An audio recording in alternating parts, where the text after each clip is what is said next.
talk about. So we're going to get it done. Hey, if you haven't joined yet, if you haven't joined that membership, make sure to hit that membership link. Hit the join button. Your chance to win the ball of choice. We're going to be doing that over the U.S. Open. Assuming I can still pull it. Either way, I'm not going to white ball either. Even if I can't pull it. Bicep feels pretty good, but we're going to talk about all that a little bit later here. So stay tuned. We've got about 50 seconds. We'll get rolling.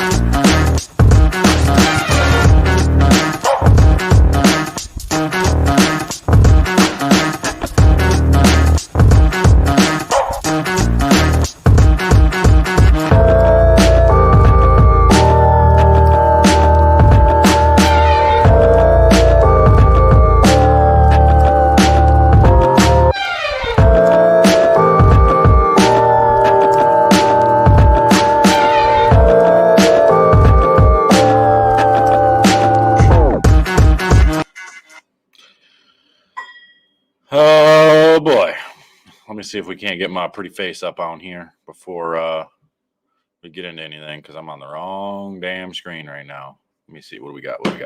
Where's it at? I can't find it. This one will work. Let's go with this one. Nope, that one's black. Let's go with the white. There we go. Now we can see it. What's happening, y'all? How we doing? Figure it's a good opportunity to jump on here and have a conversation. Let's talk about what we saw. A lot of people not understanding what he was saying. I had no idea what was going on until I started asking around. I saw a couple of posts from some bigger name folks in the industry who were not happy with what happened. We're going to try and see if we can't sum up the ideas. I know Sean pretty well, so I know pretty much where his mind was at through the whole thing. I'm going to be completely honest. I didn't watch the show. I was too busy watching the Rams and the Bucks play. But I'm going to show you the video. It's just a short clip of exactly what happened, mostly what happened, some of the things he said. And I will give you a clue. It has a lot to do with the purple hammer. That's what it has everything to do with. So just pay attention to that. But first, before we get going, make sure to hit that share button. Those of you on YouTube, make sure to share. Hit the like. Give me a like. Give me some comments. Do all that good jazz. Get this thing out there. Let's chat. While my boy goes over and climbs on the counter and gets some cereal at, what time is it? Oh, it's only 7 o'clock, but still, either way. I don't know that it has anything to do with lefties there, Pinhead. And I'm not calling you names. That's the name of your, see, look, everybody. I'm not calling him a pinhead. That's what his name is. But I don't think it has anything to do with the lefties. I think it's more about the bowling balls in general. But we're going to chat about all that. We're going to take a look at the video and all that. But hey, again, make sure you hit that like, hit the subscribe, share this video all around Facebook, all around YouTube. Hit that share button and make sure you subscribe. And if you haven't joined the membership yet, we give away free bowling balls on this channel. So for $4.99 a month, you're entered in all the giveaways. I've given away 2 bowling balls this month already. I'm doing 2 more at the U.S. Open this week. So that's 4 bowling balls in this month alone that we are doing. So make sure to support the channel. Hit that button, join the link there. And if you don't even want to be in the ball reviews, or if you don't want to be in the ball giveaways, you can just do the support the channel one. It's like $2.99. It's a little bit cheaper. It is what it is. You can support, or head over to Patreon and you can support the channel that way as well. But let's get started here. Let's take a look. I'm going to show you the video, the clip that was posted on Facebook where stuff went down, and then we'll kind of dissect it a little bit and talk about it, and then we'll get into the wrist guard situation as well a little bit more. So here we go. Let's take a look at this. I think this one was over. 3 for 3. Frame and a half Integrity ago. one day. Yeah, I said it. I don't give a shit. All right, so I'm going to stop it right there. We're going to go through this first part of it. So 3 for 3, he's talking about the use of the purple hammer. I'm assuming the purple hammer was used in all 3 shows that have been shown so far. He's not a fan of that ball. For those of you that know, he's one of the guys that kind of, you know, let's put a disclaimer out here. I'm not against Sean. I like Sean. He's a friend of mine. I think he's a great dude. as a personal person. And for those of you that don't know him as a person, he is a really good guy. I really like Sean. He called me before the show. I won't tell you why he called me, but he called me before he left for Texas for the show, and we talked for a minute. And he's such a good guy. I call him a kid. He's a little older than me, but he's a good guy. He's a good dude. So I don't want anybody to take a look at what happened here and completely judge him. This is all a buildup of things that have happened over the last few years. And if you guys have watched some of my videos before where I was explaining about the Purple Hammer situation and stuff, again, none of this is my opinion. None of this is how I feel about it. None of this is anything, because I'm a big advocate for the Purple Hammer because I use it a lot myself. I have 3 of them myself, and I've got a couple dashed under the shelf at the shop for a rainy day when I need them. So I personally, I understand where he's coming from with it. And here's where we're at. Here's what happened. So a couple of years ago, there was some issues with when the Purple Hammers came out. Some individuals, we won't name names, took issue with some of these balls and they tried to say that earlier edition Purple Hammers were illegal because they came out soft. And I really, if any of the guys from Brunswick Vodka, any of you guys, if you're watching this, don't get mad at me for talking about this. This isn't me. Last time I talked about this, I got an earful about it, but it's not my opinion. It's conversation because this is what's going on in the world. This is what's going on in the bowling industry. So this isn't my opinion. I don't have any skin in the game here. So don't anybody think that this is my take on anything. This is the stuff that I heard. So when I did the original video about the Purple Hammer, these were the things these guys were talking about. They were talking about the issues of the possibility of some of the earlier Purple Hammers being too soft, being illegal. And that's what sparked all the investigations, everything that went on. And come to find out, a few did come back soft. And what they thought happened was over time with the oil and everything getting on the balls, they eventually got softer and softer as they went on. That's why the older generation Purple Hammers were coming out softer, or were testing softer than the newer ones. Well, now that issue is arising again, and some guys are taking specific issue with these new Purple Hammers coming out of Mexico, saying that they are still too soft, and now they are causing a big uproar again. And Sean doesn't like it. And if I'm going to play even here, I guess I would say, I understand where he's coming from. I absolutely understand where he's coming from. Now, and I don't think for him it's anything to do with the inability to throw that ball. I don't think it would change for him if he had the ability to throw that ball, because he was with Brunswick there and had the opportunity, I'm sure, to stay with Brunswick when they were making that merger. I could be wrong there. If I'm wrong, go ahead and correct me on that. I'm sure Sean will, or somebody will correct me on that. But I'm pretty sure he had the opportunity and did throw some of the Purple Hammers there for a minute. So I don't think it had anything to do with his ability to not throw them and him having the opinion that nobody should throw them because he can't throw them. I think it's just an integrity thing, because if anybody knows Sean, they know that he is the guy that's going to stand up for the rules. And I don't see anything wrong with that. He is a guy that, just like at the Players' Championship this past week, Bobby's going through the rules and everything. And whenever there was some kind of misspoken thing from Bobby, Sean was the first person to say, no, this is how it really is, because he knows the rules. That's how it is. There's other guys on tour back in the day that, have always been like that. Your Chris Barnes, your Walter Ray, those guys, they always stood up, and they were always the guys that would, like Walter he's one of the biggest guys that will, if there's a pin in the gutter, because the rule in the PBA is if there's a pin in the gutter, it's not moving, and you shoot at your spare with that pin in the gutter, if anything touches that pin and that's in the gutter, it counts as 0. So he's the first person, if he sees that, he's going to call you out on it. He's going to enforce that rule. Just this week, you guys maybe don't know about this, but there was a little bit of a spat between Tom Hess and AJ Johnson. They were crossing. Not Tom Hess. I'm sorry, it wasn't Tom. It was Eugene McCune and AJ Johnson. Eugene was to the right of me, 1 pair. AJ was 2 pairs to the right of me. Guys out here will enforce the rules. They will call you out on your BS if you don't do what's right. Now, again, this is another situation where I didn't see what happened per se. I heard what happened. I didn't see it. I was right there. But AJ threw a shot and the foul light went off. And Eugene was up on the approach getting ready to bowl while AJ was bowling. And AJ walked back. The score monitor marked a strike. And Eugene put his ball down and he's like, what the hell? Like, dude, you fouled, and he called him out on it. And it turned into this big discussion, turned into an argument. Bobby came down, things happened on the lanes, and it was just a little bit of a ruckus. And, and then AJ being AJ, and it was kind of cool. It was kind of funny. But this goes into, don't be the second, don't react to what people say, because then you're the one that gets in trouble. So AJ goes up and throws his spare shot and he spares. He gets, gutter spare. So it didn't matter because it was strike, gutter spare. So it ended up being that same as if it was 9 spare.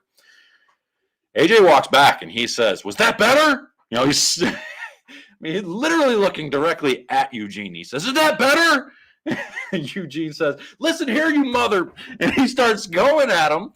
And AJ and Bobby steps in. And if you guys don't know Bobby Jekyll, he's a big, tall bitch. Like he is 6'55". Like he's, hits his head on the ceiling everywhere he goes.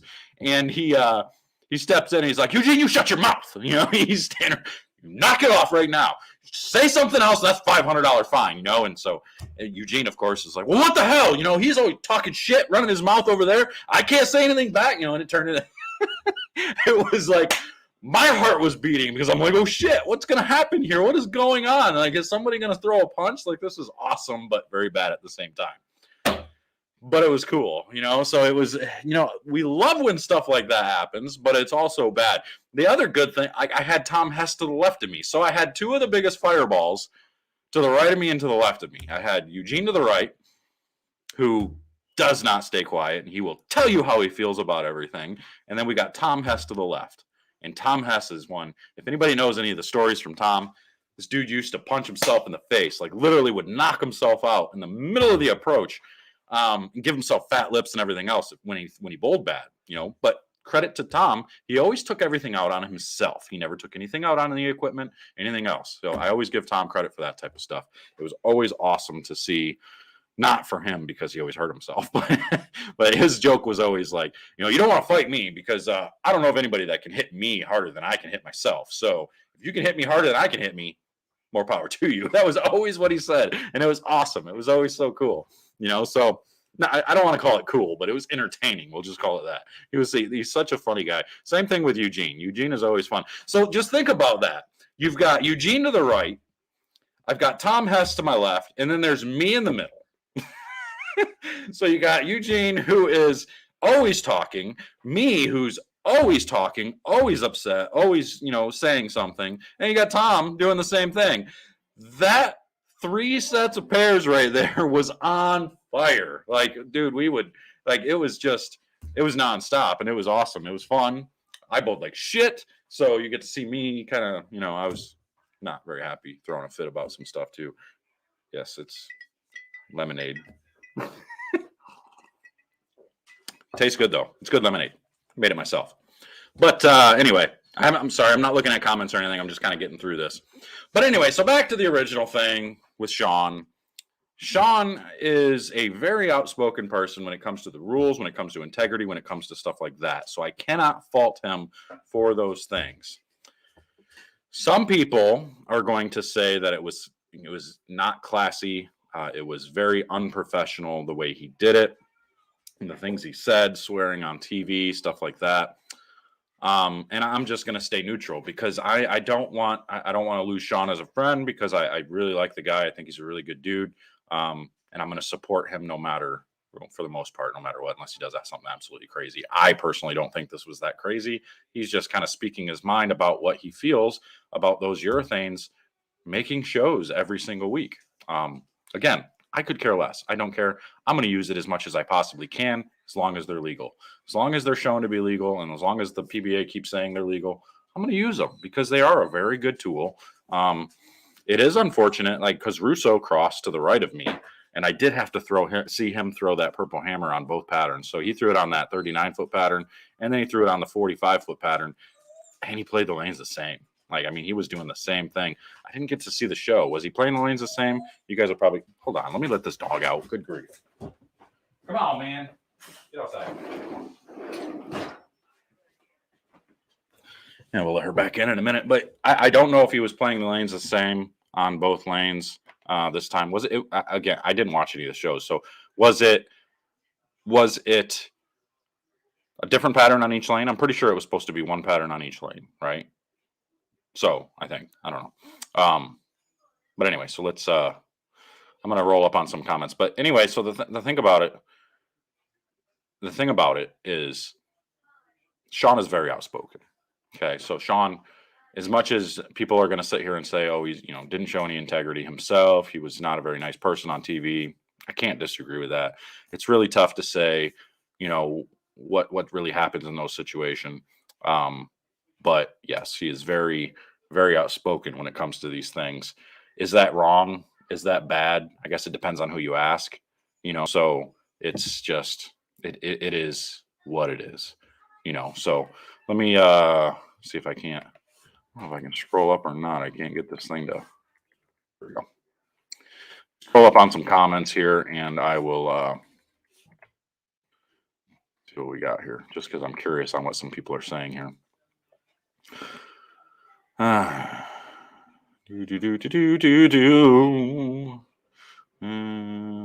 Looking forward to more videos. See, that's a good comment. I like that. Of course we are. We're always looking forward to my videos because my videos are the best. Maybe not the best, but they're educational. They teach you. They get you going. They get you learning, right? That's what we're about. Looking forward to thoughts, blah, blah, blah. Okay, here we go. Let's see. How do we get notified if we win? If you win the drawing, so he's talking about the drawings, the ball giveaways. Make sure, hey, again, for those of you that are on here now, maybe you haven't seen it. The ball giveaways. I'm giving away bowling balls, your ball of choice. Anything is available on bowlerx.com. You got to be a member. So you got to click that join button. If you're on YouTube right now, on my channel, the JR Raymond channel, the LTC channel, you've got to click that join button and you got to join the $4.99. I will post the link. Let me go look up the link. I'll post the link for you in this chat so that way you guys have the link to sign up. If you're not a member, you're not going to be able to win. You have to be a member to win. So that's how. But when you'll get notified because I will make a video. And then if you are one of the winners, I will email you. I emailed the past winners of this last drawing, and I will email the new ones as well. So, yeah, it's all about the urethane. He made no secret about it. He doesn't make secrets about this stuff. That's the thing. He's pretty upfront about everything. So, I thought it was 3 for 3 players, champ finals losses. Maybe. But I know Graham Fa used the purple hammer, right? So, but did Tommy Jones? Maybe Tommy Jones didn't. Maybe that's not what he's talking about. But either way, I know what he's saying. He's talking about the purple hammer and the integrity and all that stuff. He thinks they should be outlawed. So, and I see the difference here. You're talking about the UC3 at one point in qualifying. I don't think that's urethane. I don't know, but I don't think that's urethane. I don't think that is pure urethane. I have no idea for sure yet. I haven't tested it, but I don't think it is. And either way, I think he's talking about the softness of the cover stocks. So if the cover stocks are too soft, that's what he's talking about being illegal. So hold on one second.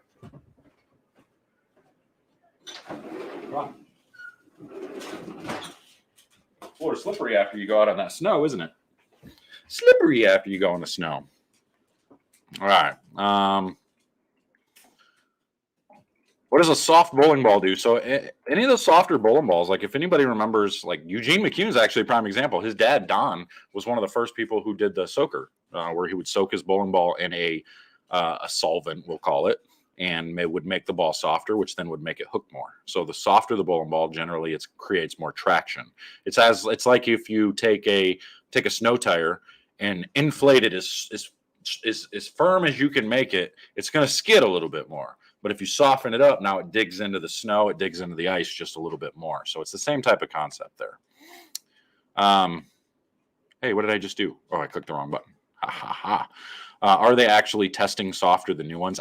I can't speak on that. I don't know. That's the rumor, is that they are testing soft again. I don't know for sure, so don't quote me on that. Kina, get out of her water.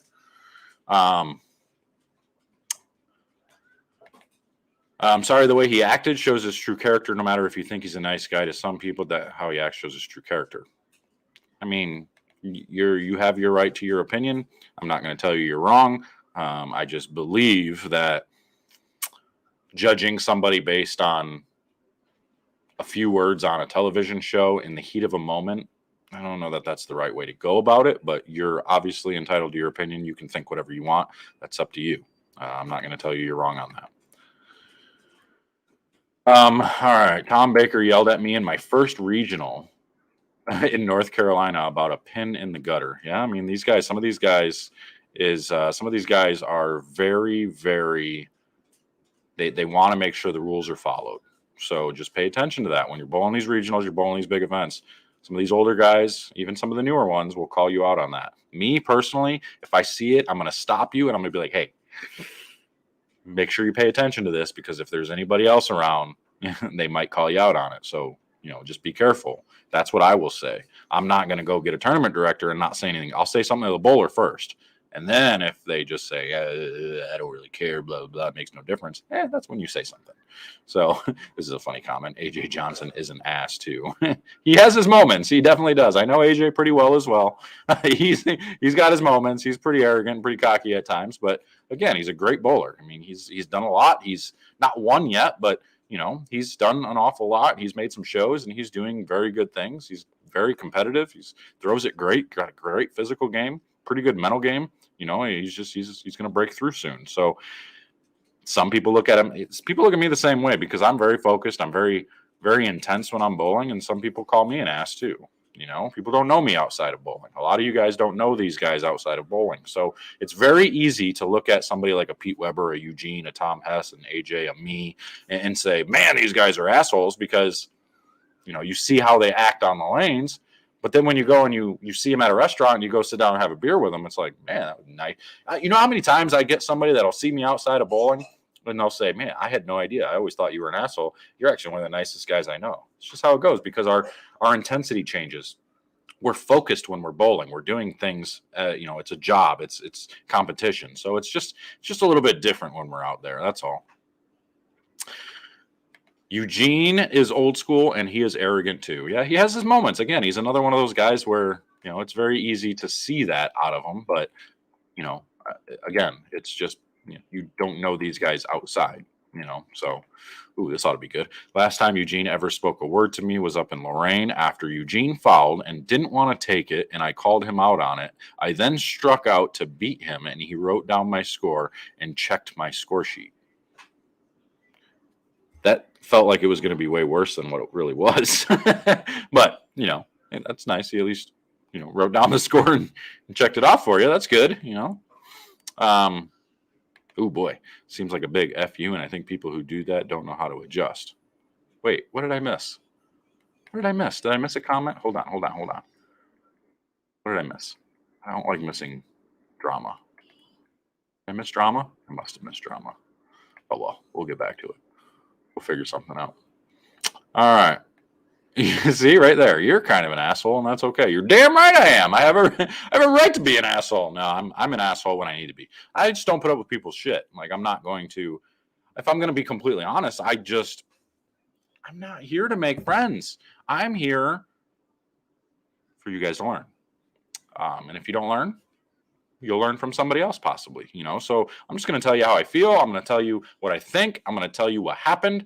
I'm going to be honest about my performances. I'm going to be honest about what I think about bowling balls. I'm going to be honest about what I think about the industry. I'm that guy. Most people, I'm going to call it about 97% of people on my subscriber list appreciate that. Most people thank me for the amount of honesty and just upfront about how I feel, about me saying about how I feel. So the people that actually call me an asshole and think I'm an asshole, they just don't appreciate, they don't respect the honesty. They don't respect, the transparency that I show. And that's okay. I don't expect everybody to like me. That's not how it goes, but I'm real quick to call people out when they say something ridiculous, So anyway, Kevin actually bowled really well. Kevin bowled well in the Midwest region. He had a chance at making the show there going into that last block. He wasn't that far off. I think his dad actually ended up getting him around him. He bowled big. His dad bowled a big 250 or 260 game at the end to get around him, So the drama guys do it on purpose to break the opponent's concentration. Maybe, some of it's gamesmanship. A lot of people love Norm Duke. Norm Duke was the best at gamesmanship. He always did that kind of crap. Take his time, use re-racks in odd situations, and call for tape and take extra time in certain situations, say little remarks. Like I had Belmo do it to me at the Summer Swing a few years ago. I was bowling him in match play in the round. It was round robin. I think I was in like 4th or 5th at the time. I was bowling pretty well. It was on Wolf.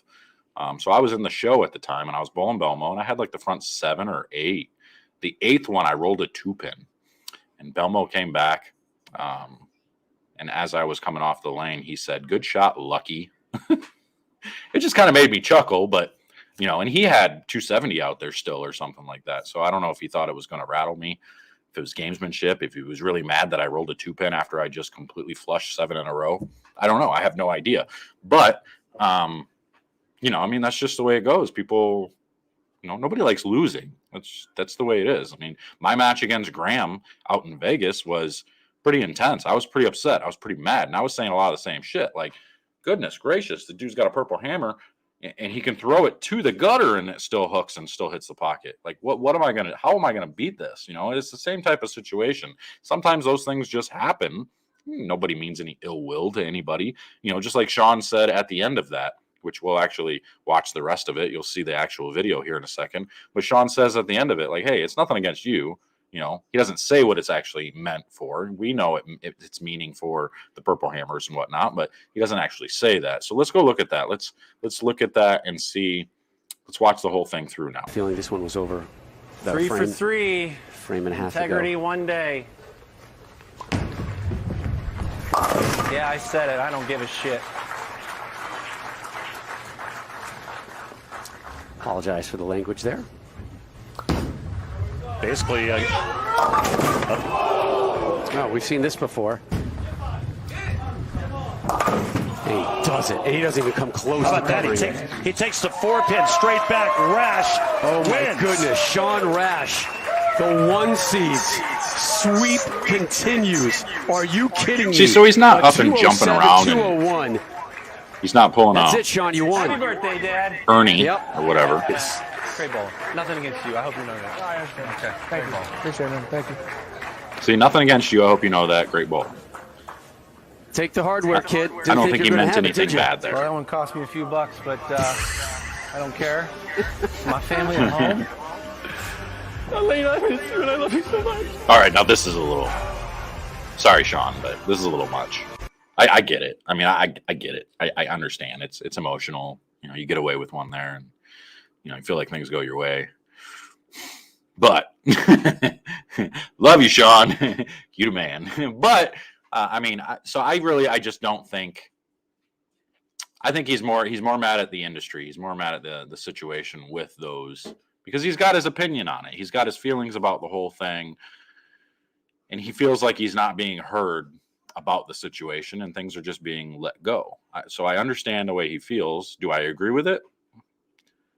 It's hard to say. Because I don't know that there's definitive 100% proof that there's any illegal actions going on here, that anybody has meant to do anything bad, so it's just kind of the circumstances at hand. I don't think anybody's meaning to break any rules or doing anything wrong. I think it is what it is at this point, so I don't know. I feel like he's just frustrated with how those things are going, because if you go and you bowl a lot of these tournaments, you'll hear a lot of guys. It's not just Sean. It's a lot of guys who will complain about those bowling balls. A lot of guys, you will hear them nonstop. Like, oh, here we go. Another purple hammer going down the lane. Throw it all over the place, blah, blah, blah. It's the same thing every single week. And honestly, one of the things that got really frustrating, it is a completely different situation bowling out there with these guys than it is bowling regionals. And I'm going to tell you exactly why. Because we all have such high expectations. And when we're bowling out there, we're trying to do what we can. And when things aren't going the way they should be going, you get frustrated, you get upset. So one of the guys that I was crossing with, here's a good story for you. I was mad. It was one of the times where I really felt like I I could have lost my cool and did something stupid. It was close, but I got it under control. I was okay after a couple of minutes. It's not a big deal. But I was pretty upset about some of the things that were said. We were at the end of the first block, and I just bowled 18 over, and I'm mad. A lot of people are mad. A couple of people around us didn't bowl very good. People are, tossing their bags around, and, things are hitting the ground, and people are getting their stuff put away. And, and there was one point where I kicked my own bag. Like, I don't like doing that stuff, but there are times when you just have to let out anger. And my feelings are, I'm not going to kick bowling center equipment. I'm not going to kick a chair. I'm not going to throw a chair. I'm not going to kick a ball. I'm not going to kick a ball return. I'm not going to punch a scoring unit. I'm not going to do those things. If I'm going to take out anger, it's going to be on me or my stuff. That's it. So I did. I kicked my bag. I was pretty upset at the end of that block. But I don't think I was the one that caught him. There was all kinds of bags being thrown around, but this person decided that, they were going to go up and they threw a bad shot. And they left a 3-6-10, and they ended up shooting 210 instead of the possible 220. Well, they weren't bowling very well either. They were right around that 80, 90 over range, but they were pretty far out of the cut as well. So, but they were bowling better than me, so I can't really say much about that. But that was, and then he storms off and he walks away before he shoots a spare, and he starts saying stuff like, people need to grow up and they need to stop kicking stuff and throwing stuff and, need to stop being children, and he just kept rattling on and on and on. And finally I had enough. And I just turned and I looked at him and I said, you need to shut the blank up and throw your damn ball. Just get your frame over with and shut up. He just threw his frame and he walked away, and I didn't stop. Like, I was just like, I'm so fed up with these guys, because there's so many people out here who they have double standards. They get mad at you for catching them, but then they're doing the same shit not that far down the road. This was one of those situations where that happened. This person literally was complaining about people throwing bags, kicking bags, and doing all that. And literally the very next block, not a couple hours later when we bowl the second block, this person is bowling poorly and tossed a ball in their bag. And this was game 2 now, not the end of the block. This was game 2. Tossed the ball into the bag and kicked his bag. I didn't say anything, because the way I feel about it, I've had these arguments with other people too. I've had these types of things happen with other professionals out there where they just feel like, I don't know what it is. It's just the heat of the moment type of thing. And don't get me wrong, like, me and this person, after that, we were fine. The rest of the day, we were still talking. We were still communicating. We were still trying to, kind of talk about how the lanes were breaking down, stuff like that. No big deal. When stuff like that happens, it's usually it's a one and done. It's we got over it quick thing. It's just a heat of the moment type of thing. No big deal. Most people understand that, So for me, it was frustrating at the time, because these things happen all the time. That's as if, like, Eugene's going to get mad at me for catching him because I stomped my foot or something, or I, punched my hand or something. Like, he's going to get mad at me as if he never does anything at the foul line. Eugene's pretty good about it, because he understands he's going to catch people and people are going to catch him, because there's passion involved. That's just how it is.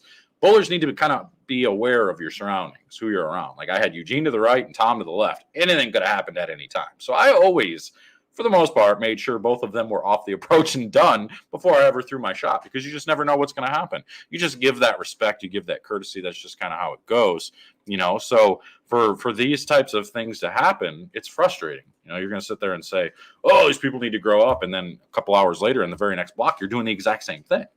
There's other guys out on tour, and I'm not naming names because it doesn't matter, because everybody does. Well, not everybody, but most people out there do the same thing. Most people catch people at times. Most people show frustration. There's certain bowlers that will punch chairs and do certain things. And it's like, you just learn to live with it. You don't get mad about it. At least I don't feel like you should ever get mad about it. I don't feel like any of these guys should ever look at a bowler and be like, really, dude? Really? Like, you're the only one bowling? Like, that's so frustrating to me, because then literally 10 minutes later, they're doing the exact same thing, kicking their feet and, throwing their arms in the air and everything. And it's like, do I look at them and say, really? Are you the only one? Like, because you kind of have to understand that things are going to happen. People are going to catch you. You're going to catch them. You're going to get distracted. It's going to happen. You just got to be good about it. That's it. So those things happen. It's frustrating, but That's what's irritating about a lot of the stuff that goes on down there. I'm scrolling right down here. I gotta skipped a bunch of comments and stuff. Let me see here. Let me go up just a little bit. See what we're at. See what we got. All right, let's comment. Let's talk about this. If you bowl against somebody who uses urethane and just to make better shots, sitting around and complaining gets you nowhere. False. I don't want to be that guy, but you're not correct on this. The problem with this theory or this thing is out there. I pay attention really hard to who's using what on the pairs that I'm going to. And the reason for it is because if you're going to those pairs where they're using urethane, most times it forces you into urethane. I did a video on this, I think it was a couple of years ago now, where when you're moving pairs, when you go from a pair that's not using urethane to a pair that was, you're bowling on a completely different pattern. And sure, you can say adjust, but when you're bowling in an event like a PBA event where, a lot of times 230, you need 230 to stay, on pace. And you have to give away 3 frames to try and adjust because you can't, I don't care who you are, unless you completely guess properly, that's all it is. That's all these moves are, is just a guess for the most part. They're educated guesses based on what you see. But if you throw that first frame and all of a sudden you miss the head pin, what's your move? What are you going to do? All of a sudden you were using reactive and now you move to a pair where there's urethane and you just missed the head pin. This has happened to me. You just missed the head pin. Where are you going to go? What are you going to do? Move right? And then what happens if your ball duck hooks? All of a sudden, now you square your angle up and you big 4. Well, you just washed out and you big forward back-to-back frames. Now what do you got to do? Now you got to find a 5-bagger to keep pace. And you can't. It's really difficult. So what if it takes you 2 or 3 more frames? So now you got, open, spare. Finally, you switch balls, you figure out what to do, and you get your ball to strike. Well, now you need a 5, 6-bagger to make up for those first couple of opens. You need a 7-bagger to get to 230. I mean, it's difficult. What's up, buddy? What? That dog just pooping there. Okay, we'll take care of it. We got a new puppy. Puppy's not potty trained yet. We got an accident, so we're gonna have to take care of that here in a minute. So we'll finish this conversation and then we'll go. But I mean, so those types of comments are frustrating because in league it's different. In league you've got free hook to the right and you've got hold in the middle. Urethane doesn't really do a ton to a league pattern for the most part. I mean, it changes it, of course. Of course it's going to. But when you have free hook to the right, it's pretty easy to make an adjustment and just throw it to more hook, But when you're bowling on a flat pattern or a short pattern or something where you don't necessarily have that free hook, the adjustments are big wild guesses, So I don't want you guys to continue to think that it's just a simple move. And if these guys are the best in the world, they should be able to adjust. You are partially correct. They are able to adjust. Everybody adjusts. But unless you guess properly, it could be a 3-4 frame type of, adjustment. It takes a while to actually get things going, so that's where we're at with that. So just kind of be careful with those types of thoughts. Here's a good one for you. So in your opinion, how do we fix the game and the oil pattern so guys don't have to use the Purple Hammer or other urethane balls from all other companies increasing the volume of oil? That's a good question. It's a difficult question to answer because we don't know the answer per se, I think the only logical answer is actually to make the patterns easier. You make the patterns easier, and I'm not saying make them house shots. The reason the urethane comes into play a lot of the times is because the patterns are difficult, and you have to control the back part of the lane. And the easiest and most effective way to. All right, hold on. I gotta go clean up a dog mess. Give me a few minutes, and I'll be right back. I'll let you guys. Oh, here you go. Here's my Patreon. If you guys support the channel and everything, make sure to go over to the Patreon, patreon.com/lifetraction control. Support that.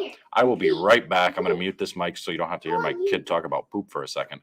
But don't go anywhere. Share the video. Hit that like button. We're going to have some more discussion. I'm not done yet. I kind of want to keep talking, so I'll be right back.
Show.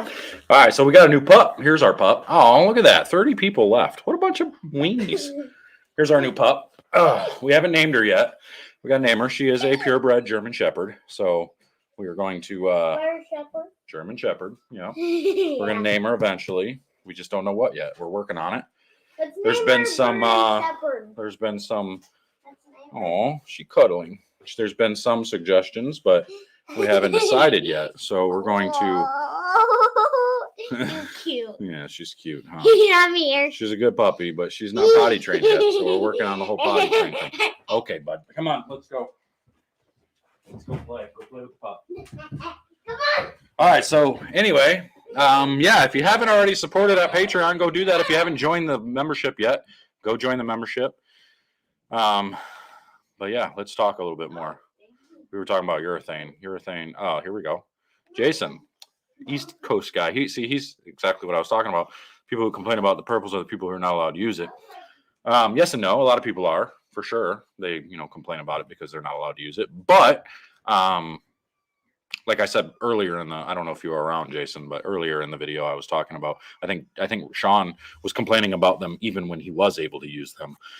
So I don't think that necessarily comes into play for him, but I do agree with you. I think that a lot of the times that's what it is.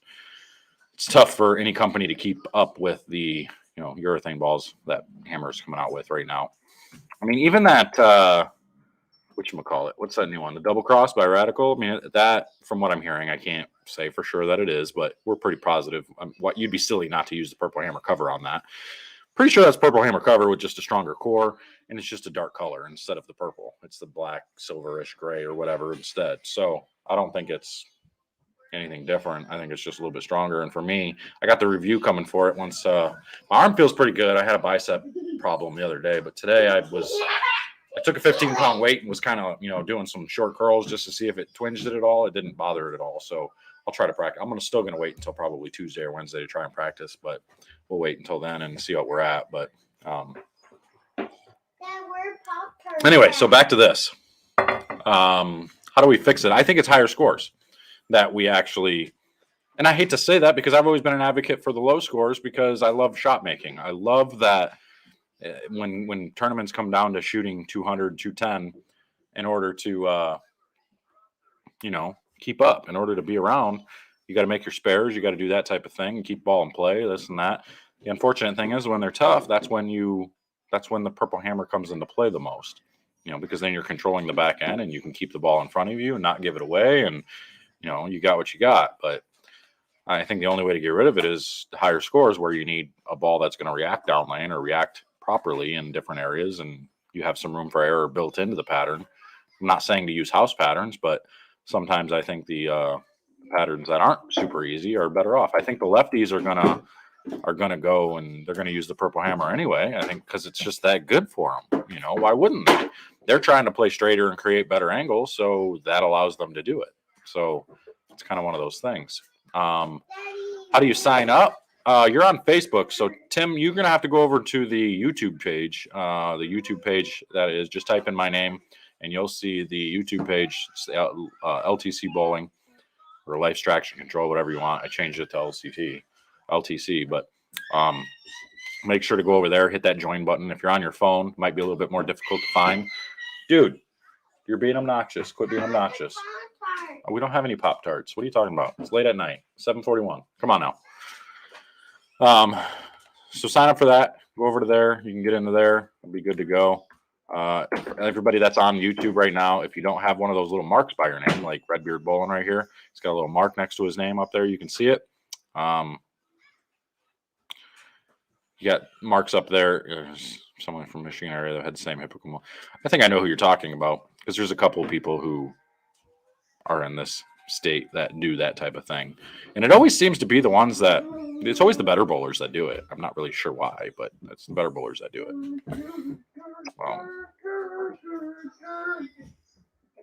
Ooh, there's a good one.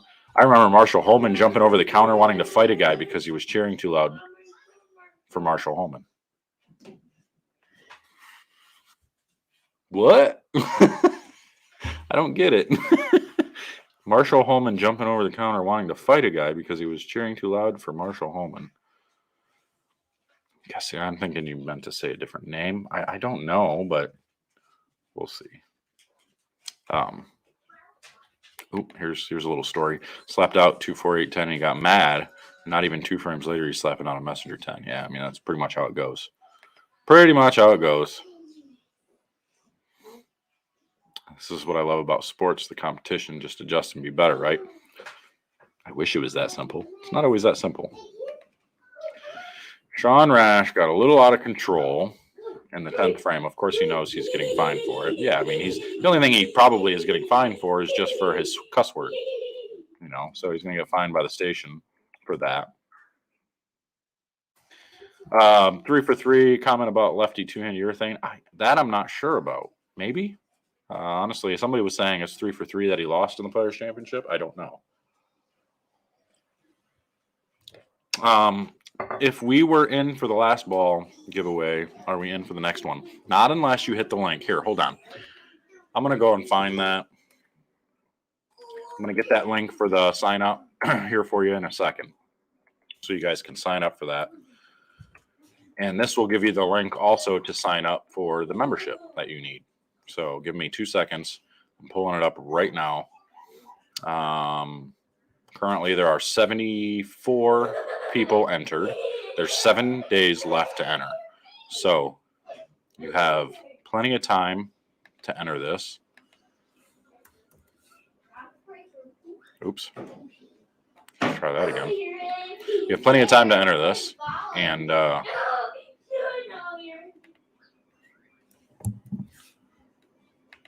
you have a chance to win a bowling ball of choice. There's 2 bowling balls being given away. So just pay attention to that. I will announce the winners. I will do the drawing for the winners. Here you go. Here is the link. I'm pushing it in the comments right now. It is gleam.io 6RGWI bowling ball giveaway. So make sure you click that link and sign up. When you have to be a member, because I can see if you're a member or not. You have to put your member name on there, and if you're not a member, then you can't win. It's as simple as that. So make sure you sign up. It's only $4.99. $4.99 gets you involved in every drawing for each month. And now this month, I've given away 4 bowling balls so far. So make sure you're involved. If you don't think $4.99 is worth a chance, I mean, like, think about how many ball raffles you guys get into. How many of you bowl league and you're spending $20 in ball raffles and stuff every week, or 50-50 drawings and stuff like that? This is only $5 a month, and you're involved in, right now, it's 4 different bowling balls. So I think that's kind of worth it. Plus, you get some exclusive content and stuff that's going to be, now I can do it this week because I've got the new camera and everything with I got actually the handheld, which this bad boy flips open, so I can do the, I can get the actual, you can't really see it on there, but I can do the vlogging type thing. So I can be like, yo, bro, what's up? How you doing? Welcome to the vlog and all that stuff. So it'd be cool like Brad and Kyle, except not as cool because they're better bowlers than me. So you know what I mean? Anyway, yeah, so I'm gonna be doing more vlogging and stuff like that, all that. Let's see what this comment says. So you're saying he should have seen urethane before being used before him, and he should have used urethane on that lane instead of crying about it. Well, I mean, considering it was a lefty that was using the urethane, that didn't really affect him at all. He's just more talking about their ability to use it all the time. That's his issue with the whole thing. So, hey, there's a new member. I'm going to shout you out right now. How about Wes Wallace? Wes Wallace is a new member. Thanks, Wes, for joining. You are now entered in those as long as you click that link. So here you go. Wes Wallace, new member. Appreciate you, new member. Outlaw X Bulldog, new member. Appreciate you. How many people typically enter these raffles? Well, we're coming up on 300 members now.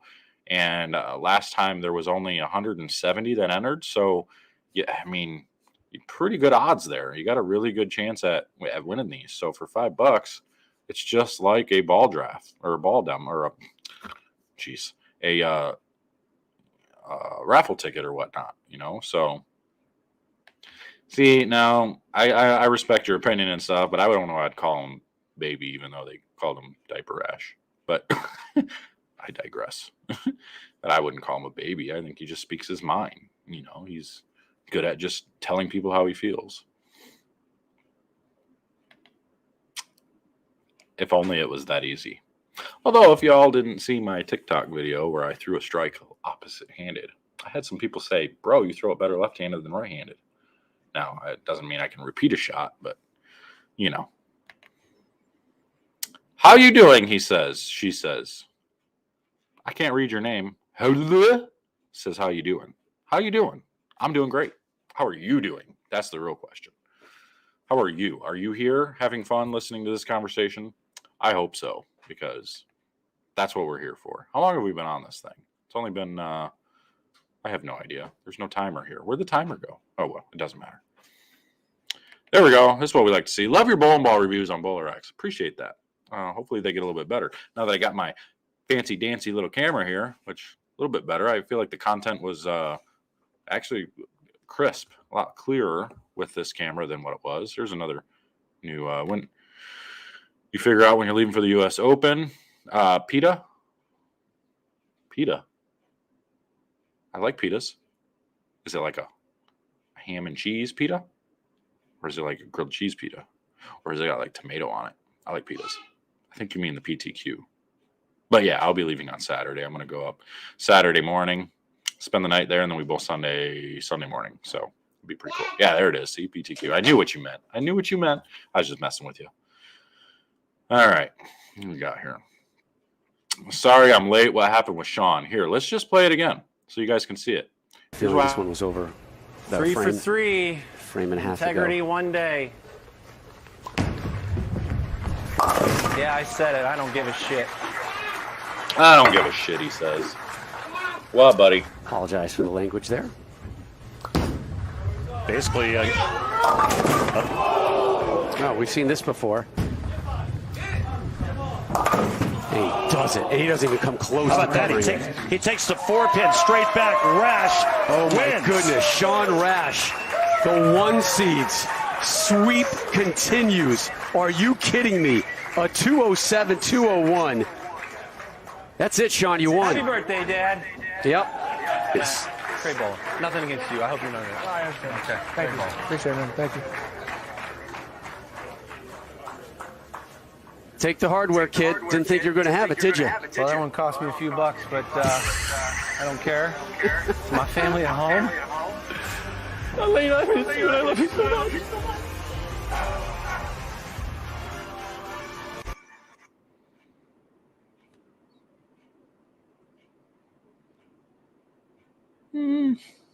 I don't know. I don't know. I didn't think it was that bad. What do I know, though? I don't know nothing, I guess. I know nothing. Back to comments. So that's what happened. Hey, Eduardo, welcome to the club, bro. You got a chance to win a bowling ball. We love the support. We love it. We love it. We love it. All right. So now y'all got the, oop, what did I just click on? Don't click on that. That was a bad one. What does it say? I mean, honestly, with that comment, isn't it a bit ironic that he's making a comment on integrity?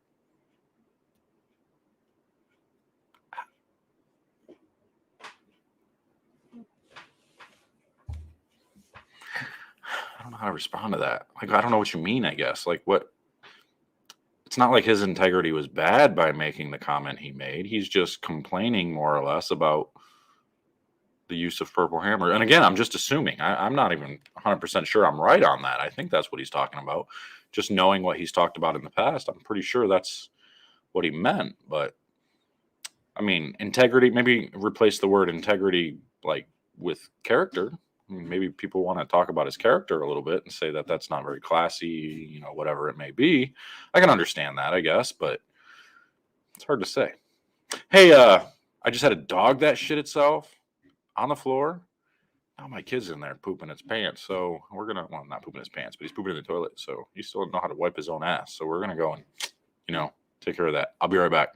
Don't leave. We're at 188. If I'm below that, I'm going to be, see, we're already down. I just said I was going to, 187 already. I just said I was going to be right back. You ain't got to leave yet. Good grief. Give me a minute. I'll be right back. 186. People leaving already. I'll be right back. Don't be leaving yet. Let's talk.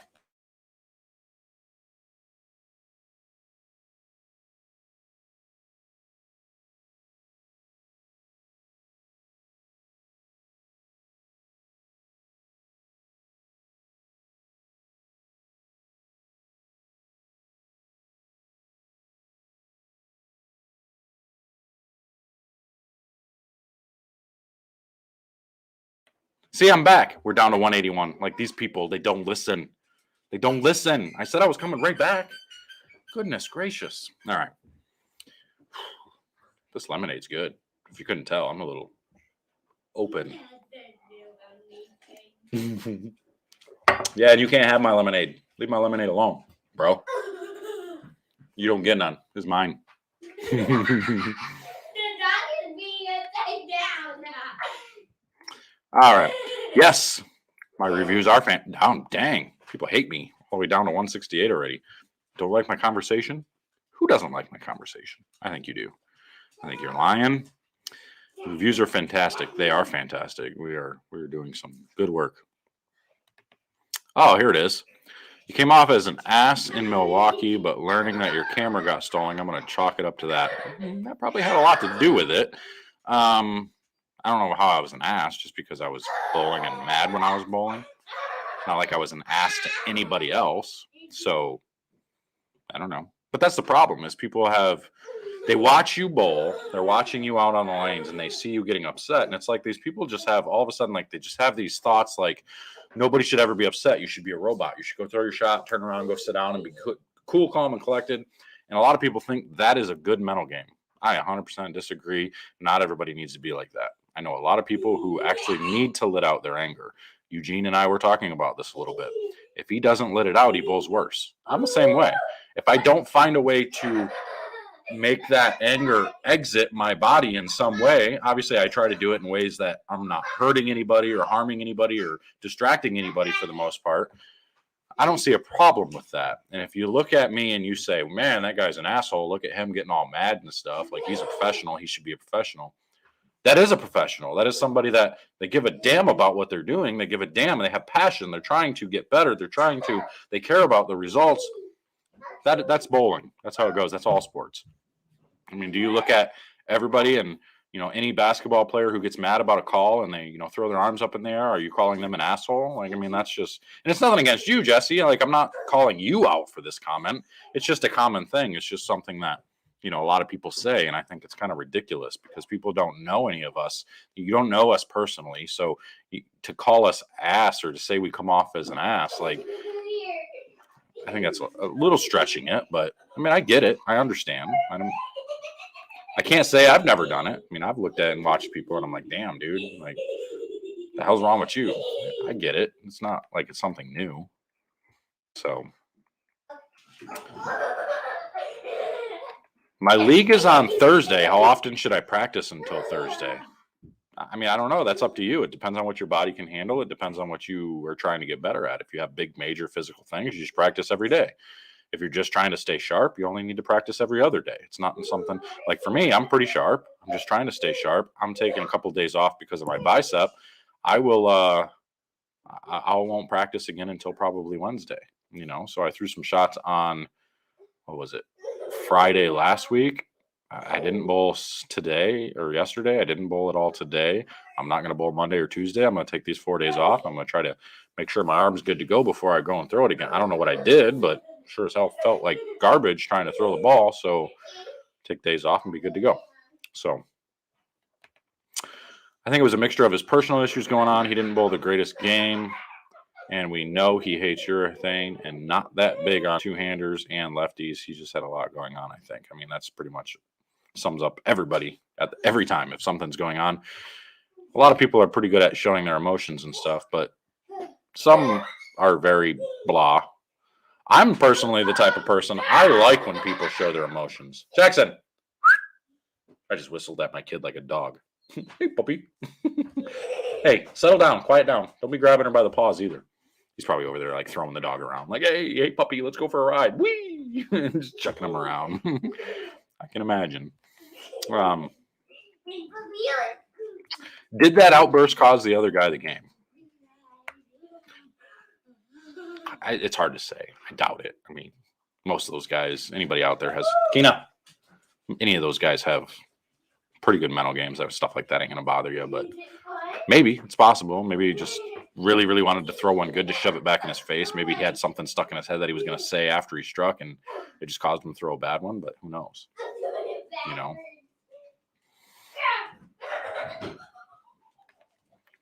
see here. What's with the new rule on hand positioners? All right. Hey, Leaderbot. Hey, Ryan. You and me need to chat. You have a little conversation, you and me. Tell you what, I'm not going to call you out on here, but we need to talk. But I'll see you there. That'll be fun. We'll have a chat. Get some stuff figured out. Yeah. But what's with the new rule on the hand positioners? So that's what people need to kind of keep in the forefront. Is it's about hand positioners, not wrist guards. Wrist guards are still legal. Okay. Just not the ones that have the metal that position your hand firm or in a certain spot. So any plastic, hard plastic, any of those metal ones, you can't have. Any of the ones that are just wraps around the wrist that are meant for pain, arthritis, for tendonitis, stuff like that, you need to understand that those are still legal and you can use those. Anybody that says, well, I have bad wrist and I need to use those metal ones, no, you don't. If your wrist is that bad to where you have to have your wrist in a solid, sturdy position like that, you're hurting yourself more by continuing to bowl and using those types of, contraptions. So you need to be careful. And at that point, you probably, just to be completely honest here, there's not a single person out on tour right now that is using a wrist guard that has any success. I can't even think of anybody. Jackson, come on, man. Don't pick her up. Leave her alone. He's being so mean. She's just a puppy. Be nice. Be nice. I don't know if anybody I can't even think of anybody. The last person I can think of that used one that had any success was Mike Scroggins. And so, the question always comes in, well, how many wins would they have if they didn't use them? Nobody knows. Maybe they actually were better and they just didn't realize it. Because those things, at one aspect, the wrist positioner actually can hinder what you can do with a bowling ball. Once you get to a certain once you get to a certain level, a certain rev rate, those things are not going to be able to, you're not going to be able to do what you need to do. You can't cup to uncup with a wrist guard on your hand, so it makes it very difficult to create what you're trying to create. The debate is, do they actually improve your game? The way I see it is only for the people who are still learning fundamentals. I think I see this more as a way to say, okay, look, we're going to implement this rule here. So that way anybody trying to get here needs to understand that you need to learn fundamentals, and it's possibly going to teach them faster to get proper technique and fundamentals without going to these devices to try to help them. I only ever use these devices as learning devices to teach you to feel certain things that you should feel with your hand and your fingers.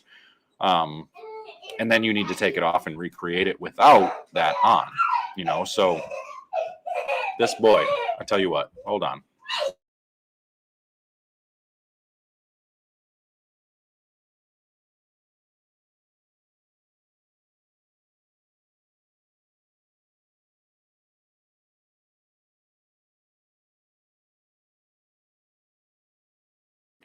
I guess it's his new best friend. They're having a lot of fun together, but goodness, he's so noisy.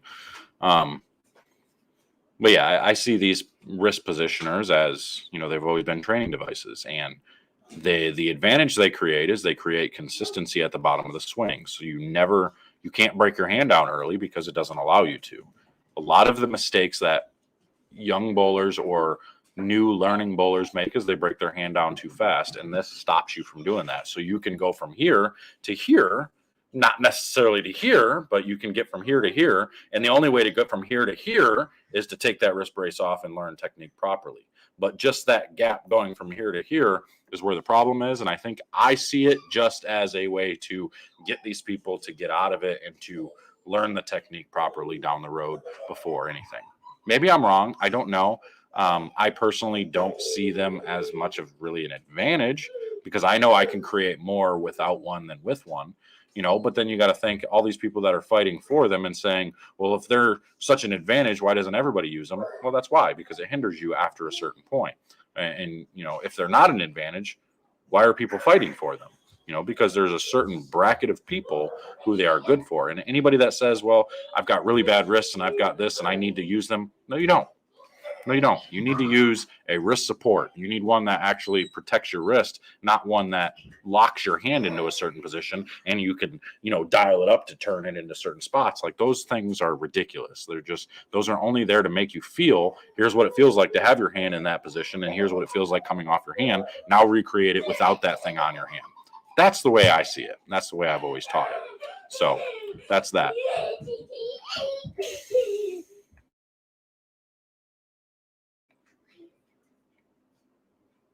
All right, so moving on.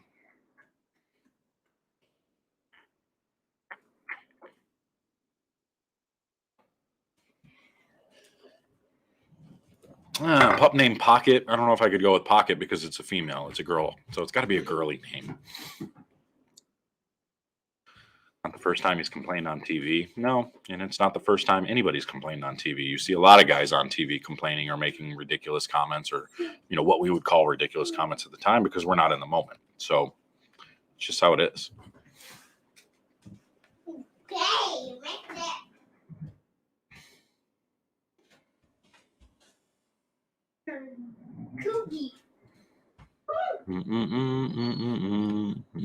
I'll be the first to give JR Dad of the Year. For what? Like what did I do? I take him to tournaments and I hang out with him like he's my buddy, but I think we can do better. He can be a little jerk at times,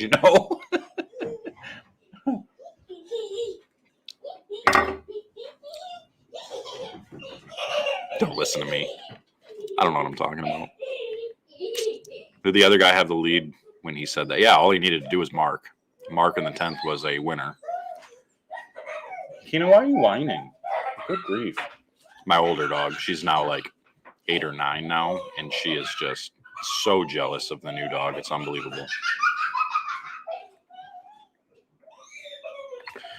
Yes, Guy. Hello from Australia. Hoping to hear you're not locked down as much. Ooh, politics. Can't talk politics. We're not talking that on here. We'll do that on my TikTok. Go follow me on TikTok. We'll talk about politics there. It's pretty fun. I love talking about it on there. But yes, hope everything's going well over there. Haven't done a double cross video yet. I have not done the double cross video yet because I hurt myself and my camera was stolen. And I just got my camera back. And hopefully I'm not hurt anymore. We'll find out here in the next couple of days. But no, I haven't done it yet. I am going to do it. It's coming up soon. Name the new pup Rich. I can't do that because it's a female.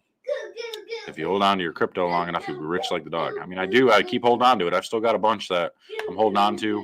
It's plummeting pretty bad right now, but I'm holding on to it, hoping for the best. I mean, it's just money I'm just investing sitting there. So hoping something happens with it.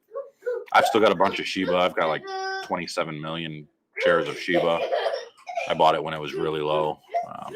So it's worth more than obviously what I bought it for, but we'll see what happens. Who knows? We're waiting on it. I'm just going to sit on it and hope for the best. All right.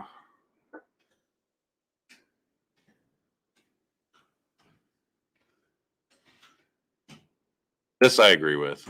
Minus the keep to yourself thing. I can't keep to myself. I'm not good at it. I always tell people how I feel. I'm never going to change that because if I change that, then I'm changing myself, and that's not fun. Nobody wants that.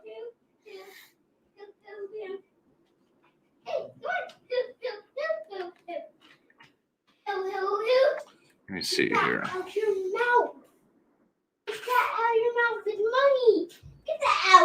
What would that standard be? That's what I want to know. It says I'm going to say if you were being paid to bowl and didn't have to pay to bowl, then there should be a standard that you should follow. And there's PBA rules and stuff. And those PBA rules mean if you break those rules, you get fined. He's going to get fined for cussing on TV. Outside of that, it's up to anybody else if they feel he was out of line. I personally think it would be pretty silly to drop that guy because you're going to get an awful lot of attention. The cancel culture just doesn't work in today's day. People are going to say, oh, I'll boycott 900 Global because of that. So the 2 people that are going to boycott 900 Global, there's going to be 10 people that start buying 900 Global because they appreciate he was able to speak his mind or he was able to, everybody likes a bad boy. Like, why? Pete Weber sold a lot of bowling balls and stuff because he spoke his mind and he was kind of an ass. Like, that's the way it is, you know? That's why I am. They're not the way. I am the way I am just because the way I am. But, like, I always get people that are on here, but like, you could be nicer, or you could do this, or you could do that. You don't have to be so. I'm not here to make friends. I've said that over and over again. Like, you know, the people, for every 1 or 2 people that I offend and they get mad and they say, oh, well, I'm never going to follow or I'm going to unsubscribe. Good, go away. Like, because those are the types of people that I don't want following anyway. Those are the types of people that just end up causing all kinds of problems more than they ever help anything. You know, and for every 2 of those types of people, I gain 10 followers of people who actually appreciate us speaking our mind and saying how we feel about situations and stuff. So I'm going to keep speaking my mind because it only equals more people appreciating real life. You know, all these people being fake and trying to act like they're something they're not, like, that's garbage. Anybody that's, because I know a lot of people who you look at their social media, I'm talking about bowlers, you look at their social media and you're like, who in the hell is this person? Because in real life, when you talk to them, they are the biggest douche I've ever met. Like, and that's just how it is. That's just the way it goes. And people don't understand that, you know? So what you see in person is different than what you see on social media. So just keep that in mind. See, and I'm one of the few. I love that when Doherty said he can't beat me. Was that out of line? Hell no. That's good TV. That's exactly what people should do, and that's what people love to see. There's nothing wrong with that. Nothing wrong at all. So, you know, Tom, more power to you. That was an awesome show. That was an awesome comment. I think that was great. You know, people look at it as arrogant and cocky and this and that. You know how many bowling balls he probably sold because of that? Now, granted, people don't buy bowling balls like they used to when people are using them on TV. But when somebody appreciates a person, when somebody appreciates that their willingness to just stand up for what they believe, those people are more faithful to follow than the ones that are like, oh my gosh, I'm so offended by what you just said. I'm never going to follow you again. I'm out of here, and I'm going to tell everybody. I'm going to tell the world. And then, like, 3 people hear it, and they're like, oh, I agree. But then by you doing that and spreading the word, hundreds and thousands of people see it, and they're like, you're a freaking Karen. You need to knock it off. I'm going to support them in spite of you. That's just how it goes. That's why cancel culture just isn't working nowadays. You know, so that's why I speak my mind. That's why I talk about what I want to talk about. Not just because of that, but because that's the way you should be. Because you should speak your mind. You shouldn't be afraid of what anybody else thinks. You know, I'm not going to come out and call people assholes. I'm not going to come out and, you know, be a big jerk. For the most part, I try not to anyway. But, you know, you get appreciation out of people for what'd you straighten my hat out for? I want it over there. No, what are you doing? No, it goes that way. What is wrong? What? Straight. Why does it need to be straight? How about we just go like this? Here we go. Boom. There we go. No? No. Ah, I'm bald. Oh. All right, we'll go straight. Okay, fine. Now, can you get down? Because you're interrupting things. Hey, shirt, check this out. Oh, you probably can't see it, but it says, lions love the process of the hunt, not just the reward. Yeah, And then at the bottom, it says, love to train, celebrate later. Today we eat. And it's the Bowler X Pro. Let me see if I can stand up here. Can't see it very well. I got to make new ones so that way they actually show up really good.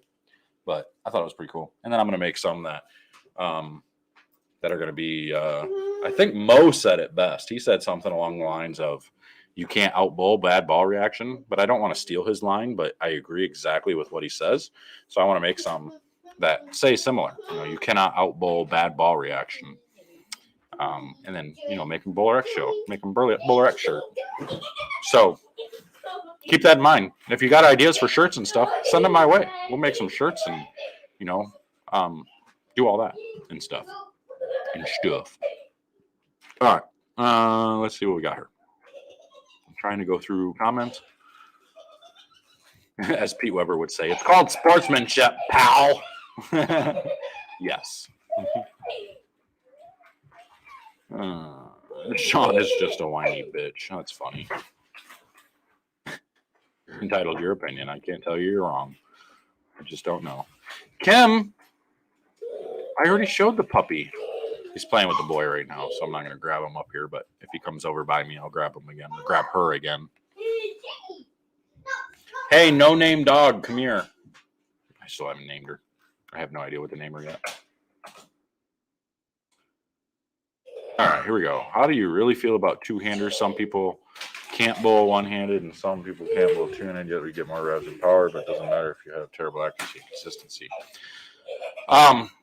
So two-handed bowling is just a technique. So I'm not against it, and a lot of it is because it's a very difficult technique to master. There's a reason why you don't see a lot of really, really good two-handers, and you only see a handful. You know, there's a reason why it hasn't just blown up, and you haven't all of a sudden seen hundreds of two-handers bowling in PBA events. There's a reason for it, because it's not an easy thing to do. It's not an easy thing to master. It's not an easy thing to become accurate and understand the motions. When people are switching from one-handed to two-handed, the changes are so dramatic that it changes everything you see, the way you see ball reaction, the way you see motion. It takes a long time to develop. And the biggest thing to develop is the ball speed. That's the hardest thing. And for me, when I was trying to throw it two-handed just for fun, because if I'm going to be teaching it, I have to be able to, try it, at least try it a little bit. I wasn't able to get my ball speed up. I wasn't able to chuck it down the lane with the speed that I needed to. And my rev rate really didn't go up for me, so because I can get my rev rate anywhere from 450 to 500. Granted, if I get it to 500, I have to really slow it down, and I can't throw it hard when I get it to 500. So my average rev rate's right around 450. And I know everybody's gonna be like, you don't look like you're 450. Maybe not, but it is. I've tested it many times. That's what it is. So actually, the last time I tested it was right at 465. So that's why I can compete when I have to play left, and I have high enough ball speed that I can play straight, and I love to roll it forward. So that's kind of where we're at. But anyway, that's that.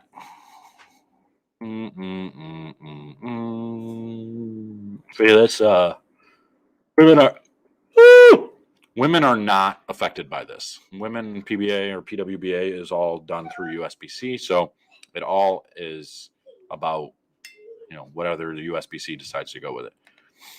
Here you go, Brian. If you have a weak wrist, you can still use a wrist guard. You just can't use the positioners. You can't use the ones that have the big metal or any metal that lock your arm or your hand into certain positions. If you have a weak wrist, you need to use a wrist guard, a wrist wrap, one of those things that works on your tendons. If you have a weak wrist, you need to learn proper technique. You don't need to have a wrist guard or a wrist brace that positions your hand in a specific way. You need to go get coaching, and you need to learn to do proper technique. That's my issue with a lot of women bowlers and senior bowlers, is they always try to say, well, I'm not strong enough. You really don't need strength to be able to hook the ball. You don't need strength to be able to get your hand underneath the ball, because you're only underneath the ball for a fraction of a second. It's just at that bottom of the swing when you're going from cup to uncupped. You're not cupping the ball all the way through your swing. If you're trying to cup it all the way through the swing, you're using a lot of extra motion there and a lot of strength and muscles that you don't need to use. So there's techniques you need to learn. And I use Erin McCarthy as an example because she's tiny. She's like 90 pounds soaking wet, and yet she creates rev rate. She gets her hand to the side of the ball and creates some spin with the ball better than a lot of guys do. So it's all simply technique. Look at EJ Tackett, 110 pounds soaking wet, creates 500 RPM. Like, it has nothing to do with strength. I shouldn't say nothing to do, but it's very little to do with strength. It's more so just the technique. So we need to get out of the whole weak wrist thing. If you have a weak wrist because of an injury or something, then you need to get it looked at, and you need to make sure you're protecting it. But that doesn't mean you need a big wrist positioner. That's not how this works. Let her out of the cage, bro. That's rude. All right. Name the dog Brooklyn. Oh, that's not a bad one. We might be able to do that. Who knows? The knockout black and blue is coming up. I got a lot of them I have to redo because when my camera was stolen, I didn't have backups of anything. So I got to redo a lot of the cameras or a lot of the videos. Looks like a Sasha. Yeah, I saw your comment on that before, Kim. I'm not so sure about Sasha. The wife has her mind made up on a name, and I don't know that I like it. And Jackson already said he didn't like it, so we'll see what actually happens there. Will Rash lose his staff deal like Simonelli did for his comments? I don't know that Simonelli actually lost any staff deal because of a comment or anything. You know, I think he just decided he was going to retire and he didn't need the staff. I'm pretty sure he could have stayed on staff if he wanted. I don't think Simonelli lost any staff deals because of his comments, because nobody can prove what he said was wrong. You know, he had a personal vendetta or relationship with the person he was talking about, and that was that. So I don't know that that was really a bad thing. I mean, they did fine him for talking about it, but that's how it goes, you know. All right. There we go. When will EJ stop throwing Motive? He would have 30 titles already if he was with a better brand. False. You want to know why that's false? Because I think his game matches up so well with Motive because it's so clean and so smooth. His rev rate does the right thing for those balls. You know, there's very few people that actually have a lot of success with their bowling balls with a lower rev rate. And that's not saying anything bad about Motive. But I do notice that the higher rev rate guys seem to love Motive a lot better than, you know, lower rev rate guys and gals. So to say I think EJ would actually struggle mightily if he was trying to throw something like Storm or an EBI bowling ball, because they go crazy down lane compared to Motive. And I know a lot of people are going to say, well, Motive's got the new, you know, that new Forge Flare, or well, not Forge Flare, but the new Iron Forge, that highest hook rating down lane. Okay, but I don't see the motion down lane with them that other people do, you know. So in my opinion, I think that EJ would struggle with bowling balls that read the back part of the lane harder. I think he does really well with these bowling balls because he's able to control them better, you know. So I don't know that he would have 30 titles already. He may not have any if he was on a different brand. Who knows? We don't know. It's all speculation. Dang it. Wrong button again. Free speech doesn't exist anymore, but regardless, there should be a filter, especially when you're on live TV. I mean, there's not enough of a delay. When it's live like that, I don't think there's much of a delay where they can really, you know, edit those things out before. But I agree, we should be a little conscious of what we're saying. You know, try not to have the swear words and stuff on TV, I guess, but who knows? Oh, you spelled his name wrong. It's Jaxxon, not Jackson. You spelled it like Jackson, Michigan. But that's what it is. Not even close. I wish I knew what you were talking about. Not even close. I don't know. I think your position on this topic is spot on. I fail to disagree with any point made in your last few videos on the wrist brace. I'm the smartest man alive. No, I'm just kidding. A lot of people actually do disagree with me on this. And that's okay. People are allowed to disagree. You know, I mean, that's just like when we're having debates and stuff on TikTok about you know, vaccine mandates and stuff like that. We're not going to get into that here. Don't y'all little Karens worry about that. We're not going to get into it here. Don't worry. But if you want to get into it, we can get into it on TikTok, because that's just a personal page that I don't treat like a business page or anything else. I kind of just poke the left a little bit because they deserve it. We're just going to say that. That's it. That's all I got on that. But anyway, there's a lot of people that disagree with me, and that's okay. Everybody's allowed an opinion. I just don't agree with people that try to shut down other opinions. Like they try to say that I'm not allowed to have an opinion because they don't agree with it. Piss off. I don't agree with that. Sorry. But anyway, I'm getting a lot of people saying, what did Rash do again? So we're going to go ahead and let's show that one more time so you guys can see. Here's feeling this one was over. 3 for 3. Frame and a half. 3 one day. Yeah, I said it. I don't give a shit. He don't give no shits. Apologize. His last shit was given earlier. Basically, oh, we've seen this before. And he does it. And he doesn't So even just need to close make that. that really hard. he takes or the get 4-pin straight back. Rash My wins. goodness, Sean Rash. See, and he's The not one up, seeds. excited. Sweep Like continues. Are you kidding me? Randy A 207, Peterson 201. That was garbage, in my opinion. That's it, Sean. You won. Happy birthday, Dad. Yep. Great ball. Nothing against you. I hope you know that. I understand. Okay. Thank you. Appreciate it. Nothing against you. It's just the ball you're throwing. That's what he means. Take the hardware, kid. Didn't think you were going to have it, did you? Well, that one cost me a few bucks, but I don't care. my family at home. Elena, I miss you and I love you so much. I'm sorry, Sean. You make me giggle at this part. I understand the emotion. I get it. I really do. I'd probably be the same way. I mean, I probably will be because I'll win this year. Mark my words. Maybe I won't win, but yeah, I'm going to win this year. It's going to be, if my bicep's good, I'm winning. So all you haters, all you people that think I won't, piss off. Yeah, it's happening. That's all there is to it. Bald head and all. You're going to see this. You're going to see. Look at that shiny thing. Look at that. Could rub this all day long. I just lost viewers because of that. Actually, I just gained viewers because of that. How about that? My bald head's sexy and you know it. I'm sexy and I know it. We should do these conversations more often. These are fun. You guys get to see the moron that I actually am. That's the fun thing. Anyway, yeah. Let's see what this says. JR, I know you're not a supply chain expert for Boeing, but why are shoes so hard to get these days? Because they're coming from China. They're coming from China, and they were stuck on the boats. That's why. I have honestly, you're right. I'm not an expert on this. I have no idea what's going on over there. I just know there's a lot of containers that are stuck. And I know KR did just get some of their containers, but as far as Dexter, I haven't heard anything from Dexter, and I know a lot of everything is pretty much back ordered. I don't have any single ball bags, stuff like that. I'm stuck. I don't have a whole lot of stuff. I just ordered what I could as far as bags go in the shop for myself or for, my shop. But other than that, I have just waiting on, stuff to come in. Who knows what's going to happen? There's theories on it all. There's a lot of conspiracy theories. And if I'm going to be honest, a lot of these conspiracy theories that have popped up over the last 2 years seem to be happening and coming true over the last few months. So what does that tell you? I have no idea. I'm not much of a conspiracy theorist myself. I just go based off of what I see and what I can see on everything and look at. So who knows?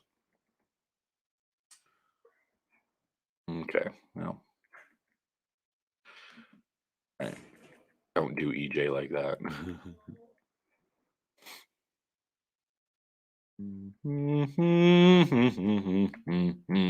Oh, I got a new ball, by the way. I can't tell you what it is. Fancy company just sent a new ball that isn't announced yet. I got in trouble, though, because I went out to the Players' Championship with my Phase 4. I didn't get in trouble, but I went out to the Players' Championship with my Phase 4, and none of the pro staff guys even had one yet. But it was listed on the PBA site that I could use it. So I took it. That's the only reason I even took it with me, is because it was listed on the PBA site that it was usable as of January 10th. We could use it. So I took it. Why wouldn't I? And I had it out there. And Timmy Mack comes up to me and he says, hate to be the bearer of bad news, but you can't use that ball yet. And I looked at him and I said, yes, I can. I don't think he was ready for that. He's like, what do you mean? I'm like, well, it's on the PBA site. It's on the website. He's like, you have to show me that. So I showed him and he's like, oh, all right, more power to you then. And then you had, Tom Hess is like, man, I did the videos in Utah 3 months ago and I don't even have one yet. Maybe when you sell as many bowling balls as I do, I'm laughing, but I'm being honest completely right now. Sorry, I'm being a jerk now. I'm such a jerk. But anyway, yeah. But I got a new one that just popped up here from a company that I can't say yet. But I like the numbers of it, and I like the way it looks. So I'm pretty excited to see what it does. I don't know when it's going to be announced either. I haven't even looked to see when the release date is. It's probably not till like June or something, because they like to send them to me really, really early. Then I'm not allowed to talk about them or anything until 21 days before the release date. So we'll see. Here's a good question for you. When will Swag make any shows, or will Swag make any shows this year? It's hard to say. I know they're working on getting some staffers. They did just get Anthony Laverly Spar, who is a really good bowler. I think he's going to fit their brand really well because he can make bowling balls do things that are they're not expected to do. So I know for me personally, a lot of the Swag stuff has struggled. Their Pearl bowling balls just aren't quite strong enough down lane yet. I know they're working on these things as far as making better pearlized bowling balls. And I think they'll get there. They did a good job with the Joker. I think they're stuck in between. Anytime they use a shiny pearl, they go too straight. They're too clean. They're too smooth. They remind me a lot of motive pearls.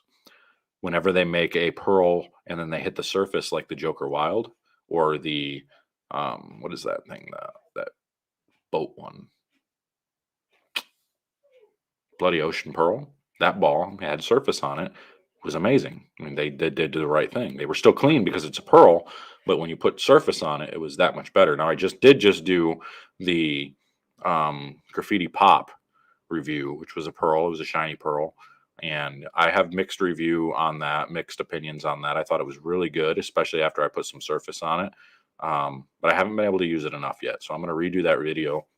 Have to redo that video because I just got my camera back, by the way. So here it is again. New camera with a little handy dandy handheld thing to where I can do the whole vlogging thing and be like, yo, bro, what's up? How you doing? Welcome to my vlog. And that'll be for the exclusive membership that y'all have. So if you're not a member yet, make sure to click that link. Here, I'm going to send you another one. Here's how you enter free ball giveaway. If you want to win a bowling ball, here you go. There's 260 of you on here right now. I'm clicking the link right now. I'm posting the link. I just posted on Facebook and on YouTube. Should be coming through right about now. See that? Click that link. Go over to the page. Click the join button or the enter button, and it'll take you over to the join.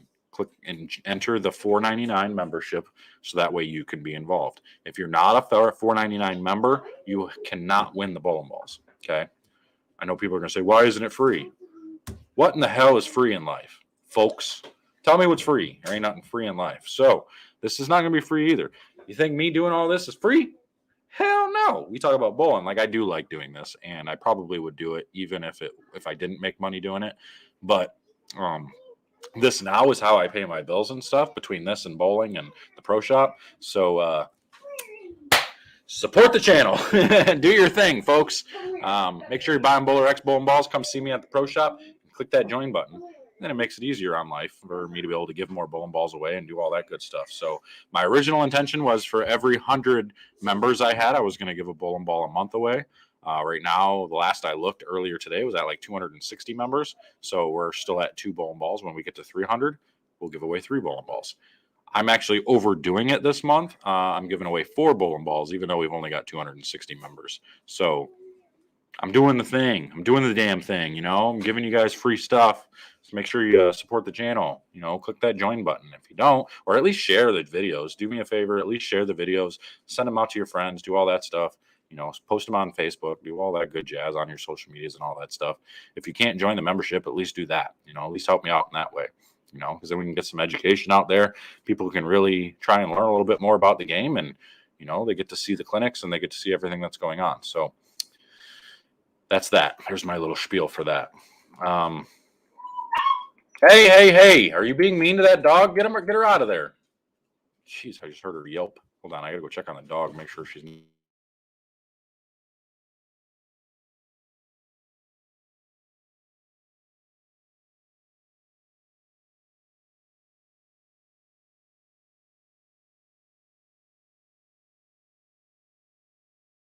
All right, I really wish I could show you guys this, but my kid is literally in the dog cage with the dog. Sitting in the cage with the dog. Crazy child. But there we go. What's Dee say? Dee Thompson says, people watch movies and shows all the time with cuss words and they lose their minds when Sean cuss. Come on, Karens. I agree. 100%. Clap. Absolutely. 100%. People are going to sit here and watch all this garbage on TV, but then say, oh my gosh, Sean, you said shit. It's that word that means poop, but it's more vulgar. Oh, I can't believe you. Stop video recording me. I can't believe you do this. Get away from me. Anybody see that TikTok? Like, it's amazing. Some chicken in Victoria's Secret. Stop videoing me. She's attacking me. And then she's running at these people, literally like chasing this other lady. Like, it's crazy. There's some crazy people in this. Sorry, I know I'm crazy right now, but it's okay. Nova Ball good. Nova Ball really good. I got 3 of them bad boys now. They're going to stay in my bag too because they're really good. Same thing like that Paragon. I just did the Paragon review. The ball looks pretty good too. Real similar to the Nova. Throw is a glove with a wrist wrap. It's not a positioning device, right? So you can still use that as long as it doesn't have metal in it. I'm down for a Brooklyn pup. Brooklyn might be the name. Who knows? We'll see. We'll see. You might be overruling the wife. Be like, nope, we're not using your name. We're going with Brooklyn. Who knows? We'll see. I can't stand Rash, says Eminem. Are you the rapper? Are you the rapper, Eminem? Like, seriously. Can you drop a line for us? Are you going to say, are you going to... I am Eminem. Diaper rashes. Got no cash? I don't know. I got nothing. I can't rap. I don't know what to do. It is what it is. I feel like I just answered this. Yes, I think they will. I think Anthony Laverly Spar will make a show. Or if I do, I probably will try my damnedest to throw some swag stuff on there to help them out. Just because I like helping out the little guy. You know, they don't do anything for me per se, other than, you know, send me some balls to do some reviews. But I try to support the little guy. I try to support the companies that are trying to, you know, help and get in bowling and, you know, do all that stuff. So who can do it? Shit, I said it. I don't care. Yes, I can do it. You're right. I will do it. I don't know what you're talking about. I can. You're right. All right. So what do we got here? The daughter, he said there when he got emotional, had a medical emergency when he was away for his event. Give him a break, brother. It's his kid. No, nobody's ragging on him for that, really. Like, we get it. Trust me. Again, like I said, he called me before he went out to that show. It's all good. Like, just like I said, I would probably be the same way emotion-wise after I win something. So it is what it is, you know. So nothing against Sean. Sean's a good dude. I like Sean. Some people don't like what he did. I don't have an opinion, really. I think whatever. Says the way he feels. There's nothing wrong with that. Getting emotional, there's nothing wrong with that. That's how it is. Oh, man. Local guy around here, man, his outbursts are getting so old. There hasn't been a show he has bowled where he didn't do something or something didn't affect him. Maybe so. Yeah. It's true. He does a lot of the stopping and balking and stuff like that. That's okay. It's bowling, man. That's how it is. That's how we do it. Maybe you could use some of that spray hair shit. Maybe. Probably could. You think I should? Does that bother you? Are you jealous? Are you jealous of my baldness because I have a perfectly shaped head? Like, look at that. Anybody else really have a good shaped head like that that's bald? Look at Tommy Jones. Doesn't look as good as me. Whatever. I don't care. I don't care about my hair. It's not a big deal. I love people that make hair jokes like it's funny. Nobody cares about hair jokes anymore. You know, look at Vin Diesel and be like, oh, bro, you got no hair. Ha, ha, ha. Come on. Like, nobody gives a shit about hair jokes anymore. No, not tonight. You're not sick. You don't need medicine. So I went. What do we got here? I went outside too long out there. Oh, that's a ballsy statement right there. Ballsy. One event in, I'm not onto a good start. I'm a little behind on that there player of the year race, so don't count your chickens there. Got a lot of work to do here coming up. We got a lot of work coming up. U.S. Open's coming up. We'll see what we got there. Is Rash still butthurt over Brunswick? I don't have TV, so I don't know what's going on. Now it has nothing to do with Brunswick. That had nothing to do with anything that he did. He's just not a fan of the Purple Hammer and the ability for people to use them on just about every pattern and some other stuff. So that's all. It is no big deal. He is emotional in front of the camera. Yes, he is, and that's okay. Hey, stop. Don't waste that. We need that. He is emotional in front of the camera. Not a big deal. A lot of people are. A lot of people do. You know, it's not a bad thing. For every day. Wow. I clean it. Trying to catch up on comments here. Got a lot. KR had a container take a dip in the Pacific. Yeah, I heard about that. One of the containers actually fell off a boat into the ocean. Yeah. Container shipping costs going from 4K to 21. Yep. It's all crazy. Conspiracy line was a good line. I must be way behind on comments. Dang. I got to be way behind if that's still coming up here. Jeez, I'm trying to get through them. They will have to. Have the dim lights of you and Brad make the finals. Too much dome shine. Voila! Look at that. Give it up right there. Yep. Give it up. That's right. I gotta go do some tanning too. Yeah, that's right. I don't like being white, so I go get myself under some UV. It's all bad for you or whatever. They say it is. Some say it is. Some say it isn't. Who knows? I don't really care. I just don't like being completely white, and especially when summer rolls around and we get the new. Those are garbage, buddy. Go throw them away. Those are no good. Yeah. As soon as we get the new camper going, we're gonna do some camping this summer, and I'd rather go out not looking like a ghost. So there's that. Now let's go. But yes, you're right. We're going to dim the lights a little bit if that ever does happen. Is Michigan still the bowling capital of the world? Still a lot of bowlers here, a lot of really good bowlers here. So it's hard to say, but I don't know. I haven't really paid much attention. I'm going to tell you about that ball I can't tell you about. I must be way behind on my comments, but yeah, I'm not going to tell you a thing about the ball that I can't tell you about, but I'm going to tell you that I got the ball that I can't tell you about because it's sweet looking. That's about all I got. All right, what do we got here? We got never understood about TV and sports where they want athletes to be authentic, but punish them when they are. Well, because the punishment has to. I think. Oh, let me see what's the date on it. Yep, you can't have that. No good. Those have been sitting down in the bottom for a while. You don't want that.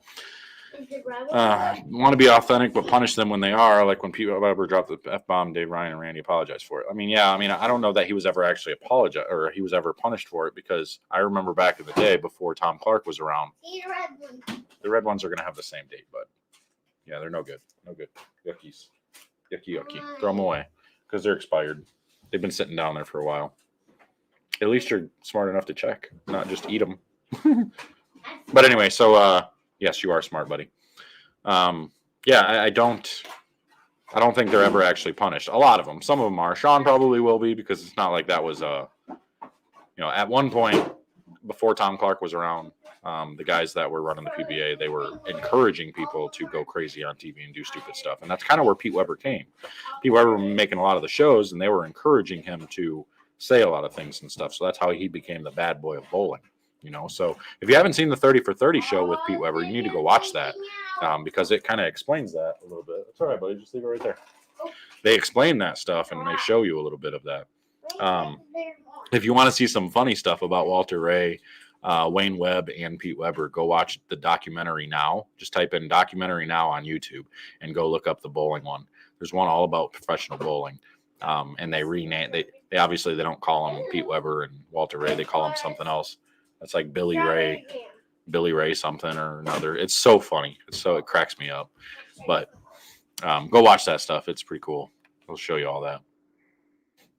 Swag just released a purple urethane ball, so they'll be on TV in no time. That was a while ago. They had the purple. Yeah, that ain't gonna be any good either. I haven't gone shopping in a while. 112. No, but that one's just expired right now. Ranch dip. Ranch dip is bad for you anyway. We should never bought that. Shame on me. Bad daddy. Mac and cheese is good. It's all good. Yeah. Yeah, we just cooked it. Yeah, that was the burnout or whatever. It went really straight. Too much urethane. So when is trading going to be available? These are good. You can have these. Yep, those are good. Any time for the most part when I'm not busy. Yeah, it's good. I see it. Okay, then don't eat it. You're making money right now? I hope so. That's the whole idea, is to try to make a little bit of money doing these types of things. You don't make a whole lot of money. You got to have, hundreds of thousands of views and stuff. And the 265 people watching now probably isn't making a dent in much, but I do appreciate you either way. So that's why we push the membership and stuff like that, because that helps. Bowling's such a niche market that you're going to have to wait. Bowling is, I know that one's fine, bud. We just bought that one. But bowling's such a niche market to where it's a small field. So, like Brad and Kyle now, they're up to 100,000 subscribers. They're doing the whole vlogging thing, which I'll probably start doing a little bit. I just hate doing the editing and stuff. Like you know, clipping everything together and doing all that stuff. Like, it's a pain in the butt. But I probably should do it. You know, so people can get a little bit more inside view and all that, and get some conversation with some other people. I'll just annoy some of the guys out there and get them in the videos just because I don't care. So we'll probably do that too. And I think I'm only at like coming up on 52,000 subscribers right now. So share the video, you know, share it around to everybody. I do more of the reviews and learning type stuff, so that's probably why it's not as popular, I guess you would say. But we don't have any more bread, bud. Sorry. We don't have any more. It's all gone. You ate it all. I told you, we got to go shopping. We got to go get some food in this house. We got nothing. We were gone for a while. New member. Thank you, Emerald. Appreciate you coming out. Are you the cook? You must be Emerald the cook. This is funny. Some staffers are nothing more than a used car salesman to me. Essentially, you know. We'd have to go to the store, but I'm not going to the store right now. Are you nuts? You know how cold it is out there?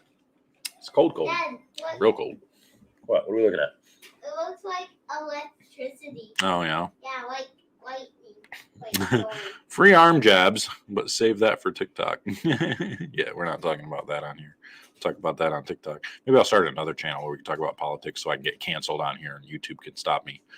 They seem to stop anybody else from talking about it that doesn't agree with their narrative, so whatever. This is funny. There's no magic ball. I've tried different ball layouts and manufacturers. No such thing as a magic ball, but if you don't match up with certain companies, then none of their bowling balls are going to look good for you. So, Joe, you don't need to be drilling any more 900 global stuff. You need to be drilling some EBI stuff, even the storm stuff for you. It's just too clean. Over under on that house shot at that house you bowl in. So, if you bowl on a really big cliff, most times storm's not going to be very good for many people. How are we going to eat that? Buddy, we're not. You're just going to have to wait.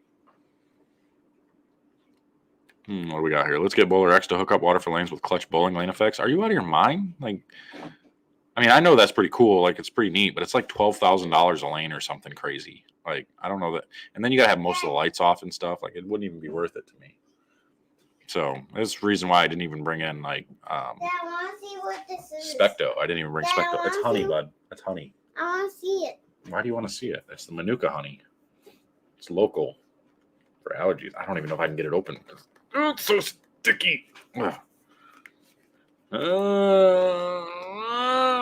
can't get it open, but it's stuck.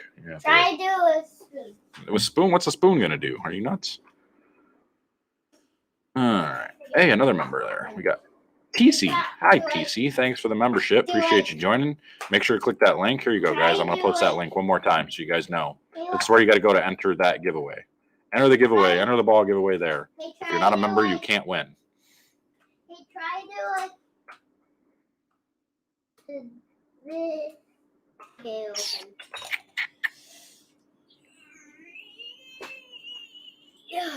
Dad, try to do the spoon. Like they Hold on, but I'm trying to read some comments so we can. I'm just going to scroll down to the bottom now. There we go. Bottom. See where we're at. What's good, bro? Danny Mac, what's happening, brah? How you doing? How are you doing? I haven't seen you in a while. Don't bowl anymore. You're not the cool kid anymore. Why aren't you bowling, bro? I know you're an adult now, working and doing all that cool stuff. How's the wife doing? How's the kids doing? Hope everybody's good. We miss you. I don't know why I'm hitting this jar like it's going to help anything, but we're going to try. Nope, that didn't work. Trying. It's coming. Oh, there it goes. Oh, we got it. Good job, bud. See, you're smart. You knew what to do. Look at that. Let me see. Oh, it smells like poo-poo. Ugh. You might want to just throw that away just because I don't know that we'll ever use it anyway. Your mom got that. Mom don't need it. Yeah, mom don't need that. Local Manuka honey. It doesn't even smell sweet. Guys. Watching the Bills. Shoot, I forgot the football game's on. Oh, my TV's frozen. I got to reconnect the internet. Doing good. Staying busy with the kid. Hi, Christy. What's shaking, bacon? How we doing? Might have had a drink or two tonight. That's why I'm being crazy. It's okay. I saw Sean Rash freak out, so I'm like, we got to talk about it. Let's go talk about Sean. I don't get people riled up on social media because that's what I'm good at. I'm good at getting people riled up. We got them riled up about the wrist guards. Most people didn't understand it. Now we get them riled up about Sean. We love you, Sean. Kind of. No, I'm just kidding. I love you. So Sean doesn't like two genders and lefties. I don't know if he likes two genders or three genders, but maybe he likes non-binary. I don't know. I don't know what pronouns he goes by. I couldn't tell you. I know what you mean. Come on. Jeez. See, there it is. Two-handers. All right, anyway. Let's see what we got here. Late to the party. What did he do? All right, let's watch it one more time. Here is the video. Here is what Sean Rash had to say at the end of his final frame of the Players' Championship Midwest title match against Matt Russo. Coming at you right now. Feeling this one was over. About 3 for 3. Frame and a half Integrity ago. one day. Yeah, I said it. I don't give a shit. Apologize for the language there. Don't apologize. Basically, No, we've seen this before. Row Raggy. And he does it. And he doesn't even come close. how about that? He takes the 4-pin straight back. Rash wins. My goodness, Sean Rash, the 1 seeds. Sweep continues. Are you kidding me? A 207-201. That's it, Sean. You won. Happy birthday, Dad. Yep. Great ball. Nothing against Happy birthday, Mr. Rash. Okay. You the man. Appreciate it, man. Thank you. Tina, hush your mush. You potato. Take the hardware, kid. Didn't think you were going to have it, did you? Well, that one cost me a few bucks, but I don't care. It's my family at home. Elaine, I miss you and I love you so much.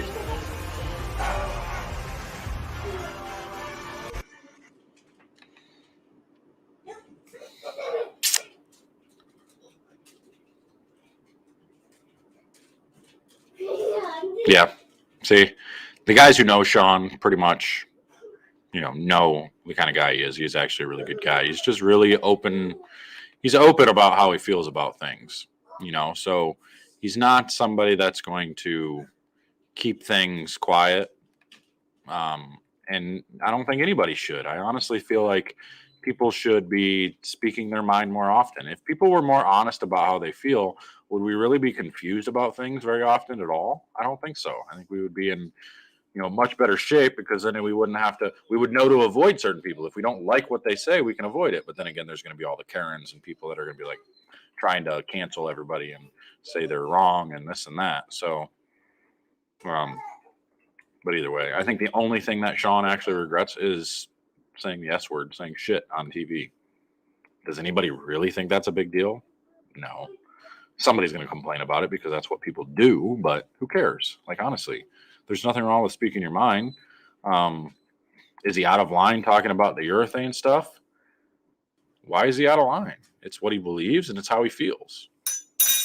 Honestly, I feel like the PBA needs a lot more guys that are willing to speak up about how they feel about things. I told the story about, Eugene and AJ getting at it at the Players' Championship this year. And then, somebody trying to yell at me for kicking a bag, and then they're kicking the bag not that long later. Like, it just, things happen, and those things need to be brought to the front. They need to be brought to the limelight, so that way people can see that these guys are normal. Like, people get mad, people say things, people do. I get frustrated watching bowling with people that just walk up, throw a shot, and turn around and sit down. Like, what the hell? Like, I miss me some Danny Mac on TV where we're throwing our hands in the air. Everybody hands go up and they stay there. I'm taking credit for that, by the way. I told him he should use that song during his shows, and now he does. But now he doesn't bowl anymore. What the hell's wrong with you? One of the best physical games this game has ever seen, and the dude quits bowling. Like, I'm mad at you, Dan. But it was fun bowling with you in college, I ain't gonna lie. I miss seeing you around. You're a good dude too. So don't hopefully you're still bowling in college, just still bowling out in Canada and everything. College, Canada, start with a C, same difference, right? So anyway, what happened with Eugene and AJ? So okay, I guess I'll tell the story again, since it was like 2 hours ago when I Yeah, it's been 2 hours since we've been on here now. It was about an hour ago when I told about it. So what happened was AJ was bowling 2 pairs to the right of me, and Eugene was bowling a pair to the right of me. And AJ went up and threw a shot, and he struck, but the follow light went off. And I was standing up there, and I heard the light go off. And I didn't look over until I heard it. And by that time, AJ was already walking back. Well, Eugene was standing at the line or standing ready to get in the bowl when AJ was up bowling. And Eugene saw that AJ walked back and didn't take a foul and just took the strike. And so Eugene said something. And he said, you're not going to take the foul? Like, I watched you foul. Like, you were that far over the line. He did that. He's like, you were that far over the line. And AJ, argued with him. It's like, I didn't foul, whatever. I didn't even hear it go off, this and that, which whatever. Maybe he didn't. I don't know. I don't know what happened. I heard it from 3 lanes over. Hard to believe he didn't hear it from there. But again, in the heat of the moment, you don't know where people's minds are at. You don't know where their mental focus is at. Maybe he didn't hear it. So it turned into a heated moment, and Bobby got called over, the tournament director, and eventually AJ ended up taking a foul, had to take a foul because it was witnessed that he fouled. AJ went up and threw his next shot for a spare, so it ended up being strike, gutter, spare, which is equivalent to basically the same thing as strike 9 spare. No big deal. Didn't matter much. But AJ came back and was like, is that better? Is that better? He throws his hands up in the air. And Eugene got pissed. And Eugene's like, you listen here, you mother. I will beat your ass. It was so funny. They're going at. And then Bobby steps in the middle. And now Bobby's like 840 feet tall. So he's stepping in the middle of these two. And he's like, Eugene, you knock it off. You do it again. And that'll be a $500 fine. And he's like, what the hell? He started it first. He came at me after he threw his shot. I don't care. Then Bobby storms off. And it was all good, down the road. But it was it was so funny. It was it was very, very, very funny at the moment. Anyway, it was a good time. And then AJ ended up still making the show, so it didn't affect him mentally. So what's that say about his mental game right now? He's doing pretty well. And that was in, what block was that? It was I think it was the first block. Yeah, it was the very first block of the day. And he bowled good. He led that block, so he didn't let that bother him too much. His ball reaction was good. He did the right thing, and he just kept going. And by the end of it, in the next block or something, I overheard AJ tell Eugene good game when one of the games when Eugene bowled 260. So they were cool. That's kind of how it goes. Like you get in each other's face. Like I always tell the story, like with it was EJ and me. We were at just a regional, and I went up and did something. I don't remember what I did. I threw a bad shot or something and stomped my foot or something. I caught EJ, and he went up and he missed a spare or something. He came back and started trying to yell at me. That doesn't go well. I don't deal with people yelling at me very well. So me and EJ kind of went at it for a minute. And it was one of those situations where it's like, dude, I really don't want to hear it from you. You're constantly, clapping your hands and punching your fists and everything whenever you throw a bad shot or when you're bowling bad. I don't want to hear it. You catch people all the time. This is a situation where if somebody catches you, you just kind of back off and you're just like, okay, you don't say anything because eventually you're going to catch somebody too. So you can't get mad at them for catching you because you're going to do it. It's just how it goes out there. So you just kind of let it go. Well, EJ didn't let it go. And I don't let things go. Dan knows that. Dan will tell you. He's in the chat. I don't let things go. I speak my mind. I don't give a damn what people think. If I'm pissed at you and I think you say something wrong, I'm going to let you know.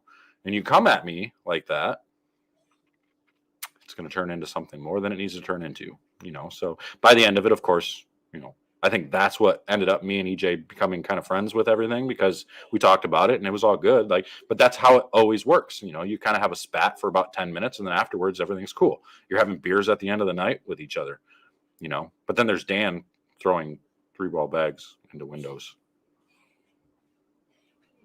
We're not going to talk about that, though. Sorry, Dan. I just called you out. It was bad. Anyway, on to some comments. What we got here. I'd rather watch paint dry than watch a bowler who shows no emotion. Stop being soft, as bowlers we all say the same. Yeah, thank you. Thank you. I agree. 100%. Do not throw a shot and just walk back. Show some emotion. Make bowling fun again. Happy to watch you, JR. Going to watch the end of the football game. All right.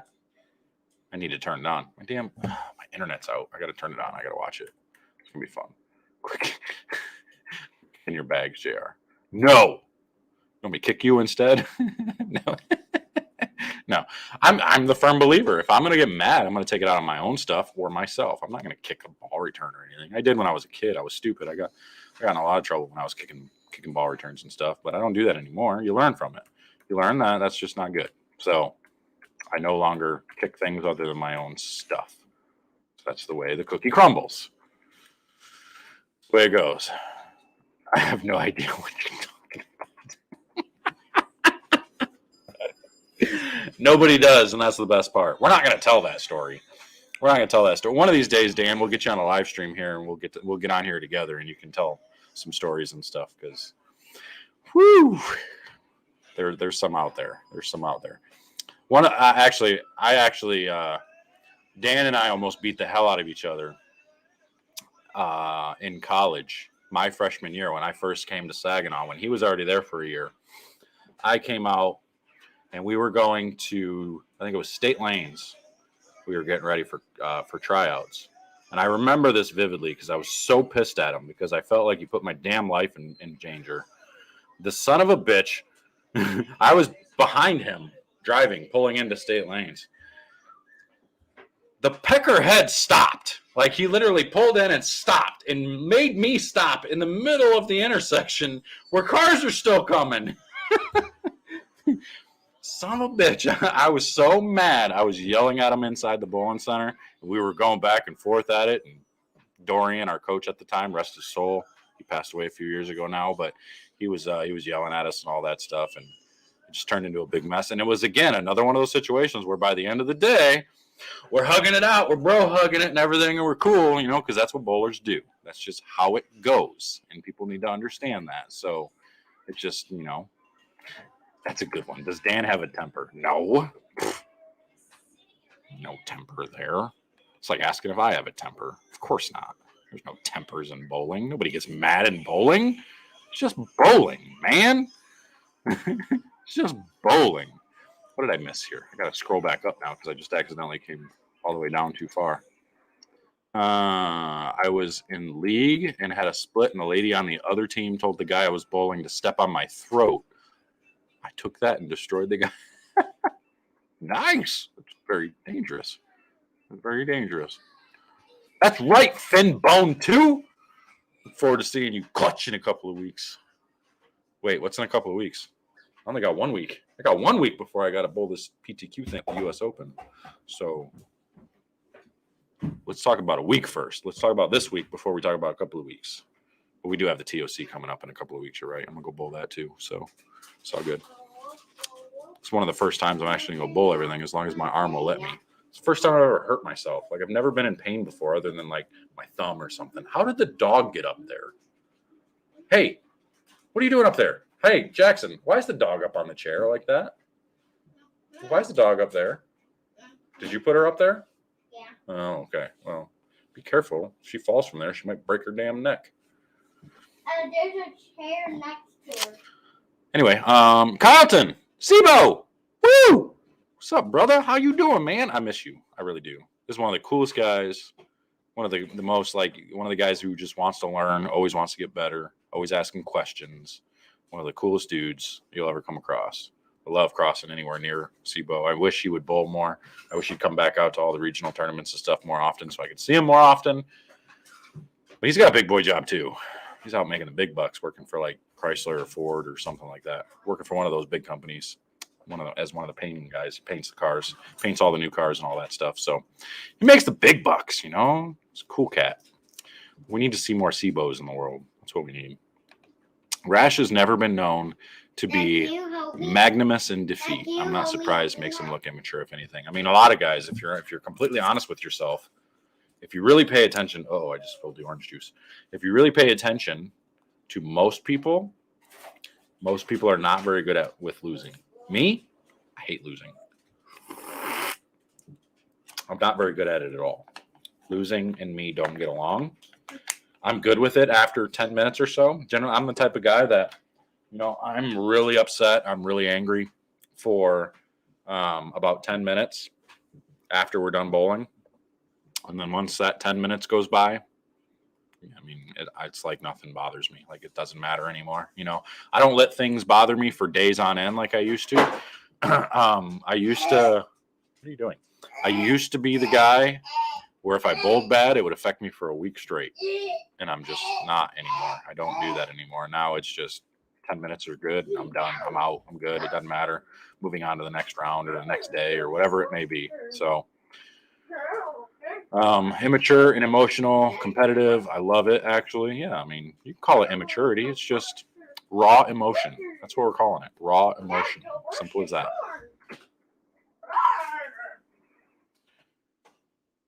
You know how many times I hit the invisible emergency brake? I can imagine. I can only imagine. Dan is, I mean, he's Canadian. Y'all are Canadian, so I don't know that y'all know how to drive very well, so we're just going to go with that. I'm just kidding. I don't know. It was just a bad joke. I have no idea if Canadians are different at driving or not. Europeans, I can say, are. They're different for sure. They're driving on the wrong side of the road. Yeah, thanks for being real. You're damn welcome. You are welcome.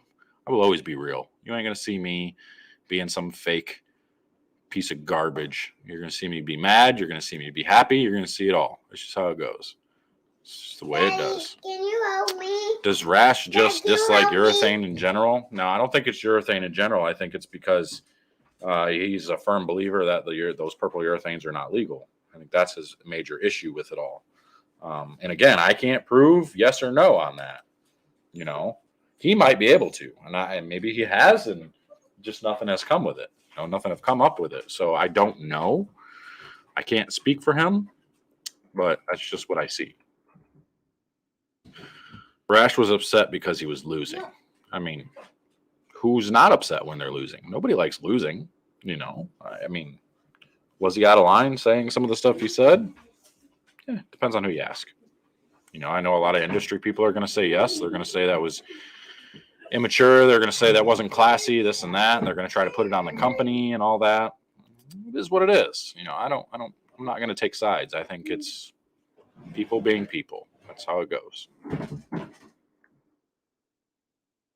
There you go. I mean, if you're going to say this, you don't mind them being mad at the Purple Hammer, but if it's try to get in, do you hate Norm Duke too?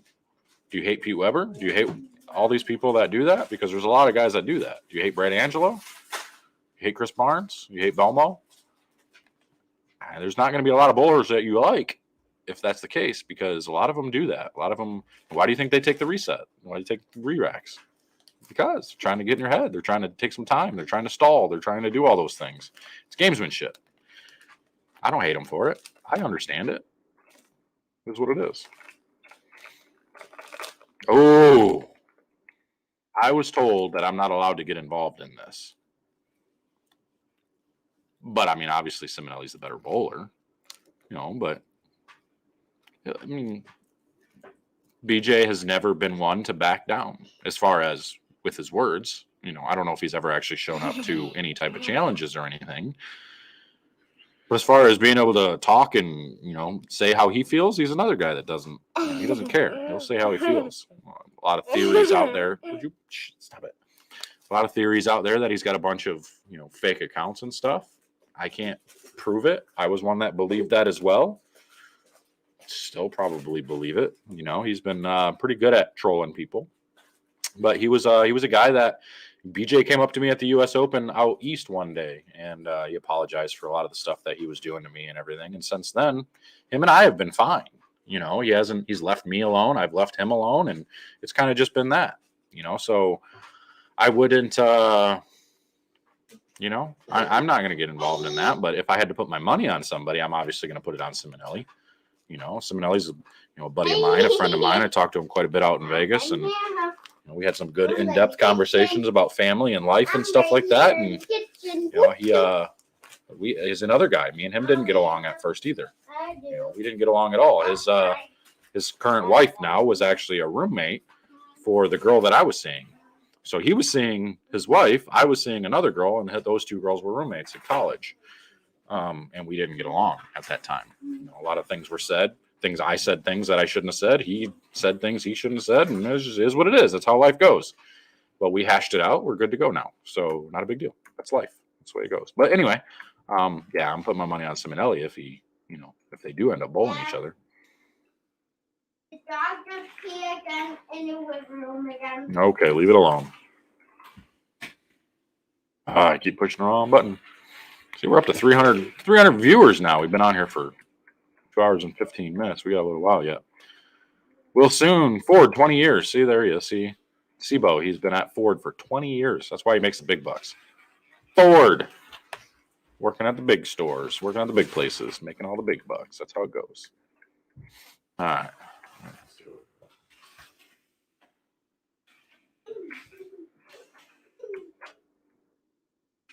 There we go.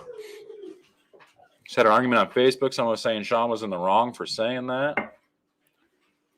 Was it professional? No, but he's validated. Yes, Purple is constantly making shows. I guess I don't have a comment on that because everybody's going to have different beliefs on it, just like any topic. A lot of different people are going to have different beliefs on different things, But I do think we need to be respectful on how people believe and how people think. If you think he was out of line, I respect that and I can understand why. Jackson, settle down, bro. And if you don't think he was out of line, I respect that too. I don't think that people need to go crazy about this whole thing. I don't think it was too bad. It's not like he was, yelling at Russo saying, you're a POS and the only reason you won is because of the purple ball and blah, blah, blah. That's not, he didn't do that. If he did that, then I'd be like, oh, yikes. That's a little different there, but no, I don't think that's that big a deal. Now that I live where I do, I need to get in touch with Eugene. Yes, good idea. Good pro shop guy from what I've heard.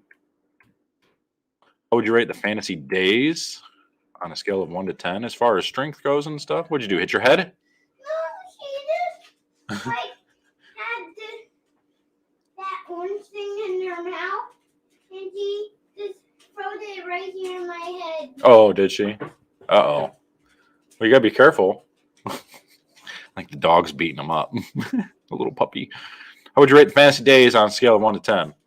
It's too early to say, but I would say as far as a solid symmetrical goes, it's strong.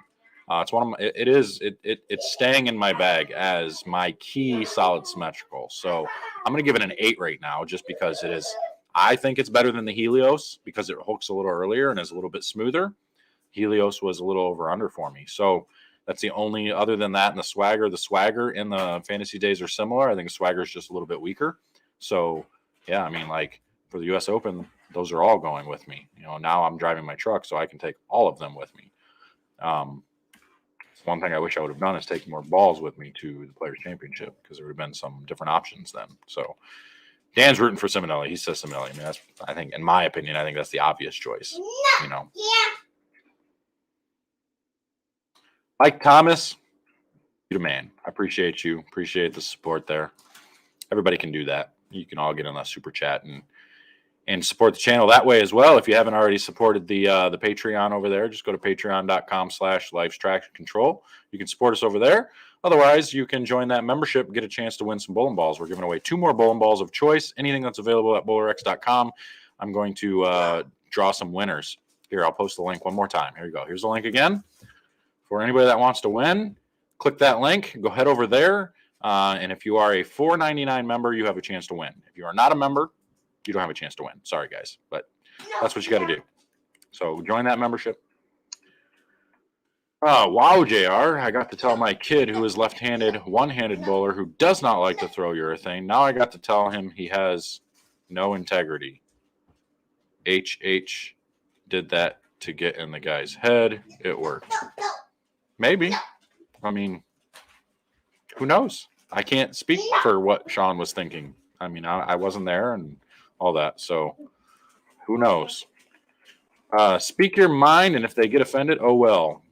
Booyah! That's 100% fact, because for every single person that gets offended and leaves, I gain 10 more followers because of it. Because people appreciate honesty. People appreciate upfrontness, and that's why Sean actually has an awful lot of fans, because he's not afraid to speak his mind. Why do you think Pete had so many fans? Pete had a lot of people that didn't like him, but he had a lot more people that did like him. Same thing with Sean. Sean's got a lot of people that don't like him. He's got a lot more people that do like him. And I would say I'm kind of in that same boat. A lot of people don't like me because I speak my mind and tell people they're wrong and this and that. But okay, maybe I don't have a lot of people that like me, but it's okay. I don't care. You don't have to like me. It's okay. You just got to join the membership. That's all you got to do. Simple as that. Join the membership and you're good. And then I like you. You don't have to like me. You don't have to like me to join the membership. I mean, it helps, but if you appreciate the honesty, then that's what you got to do. Just join the membership.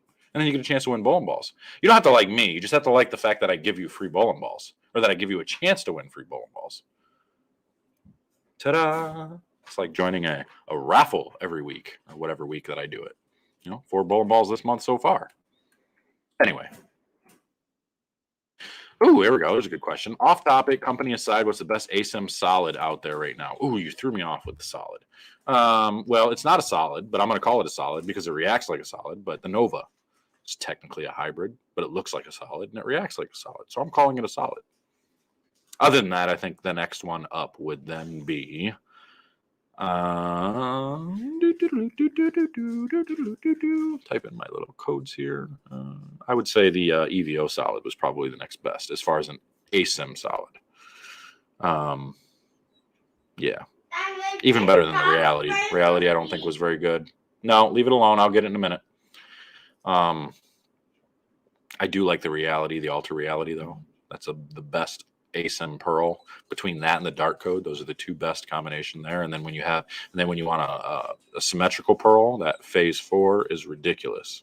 You'll see the review of that coming out pretty soon too. So stay tuned, folks. Those reviews are coming as long as my arm isn't dead. As long as my arm isn't dead, we'll be in good shape.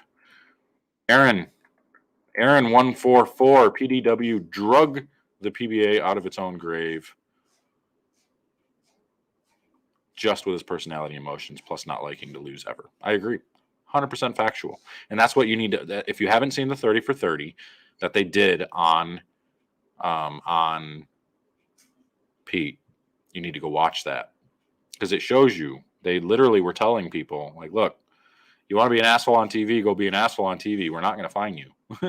Because we'll say we find you just to save face, but we're not going to find you. I promise you, I shouldn't say this, but I promise you the PBA does that.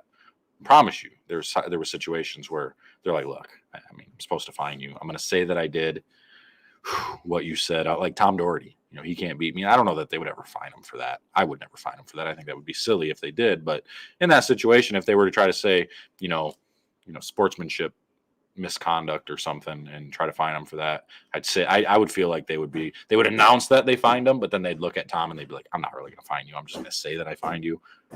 Next time you're on TV, do it again. Something like that. Because it's good TV. People like seeing that stuff. Sorry, not sorry.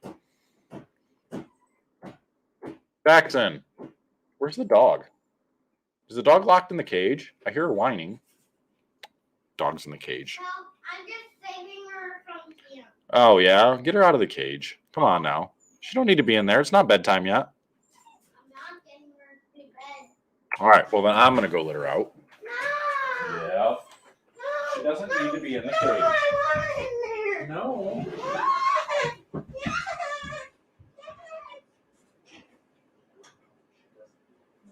not nice. Why do you want her in there? You want to go in your room and lock the door?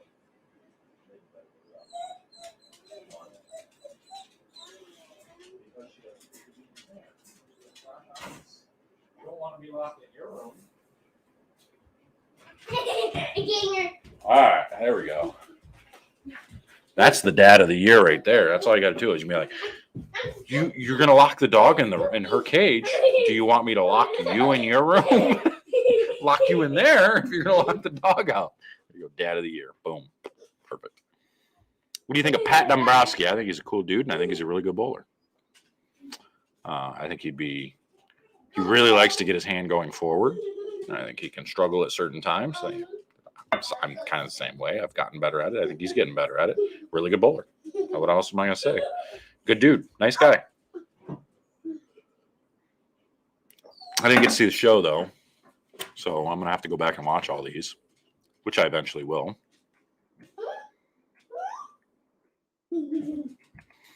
Max, here's a regional bowler. He bowls a lot of the regionals.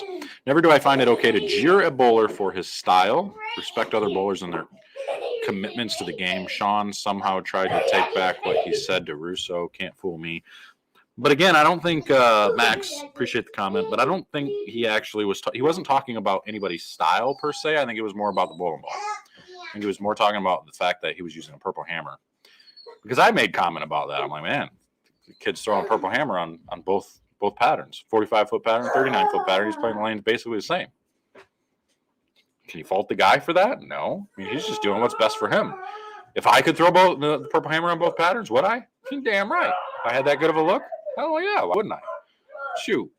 So you can't blame those guys for doing it. You can't blame them for doing what's best for them, for, throwing the ball that looks the best for them. Why would you blame them? The ball's made available. I think Sean's more mad that the ball's made available to them. Can't speak for him, but I'm just saying.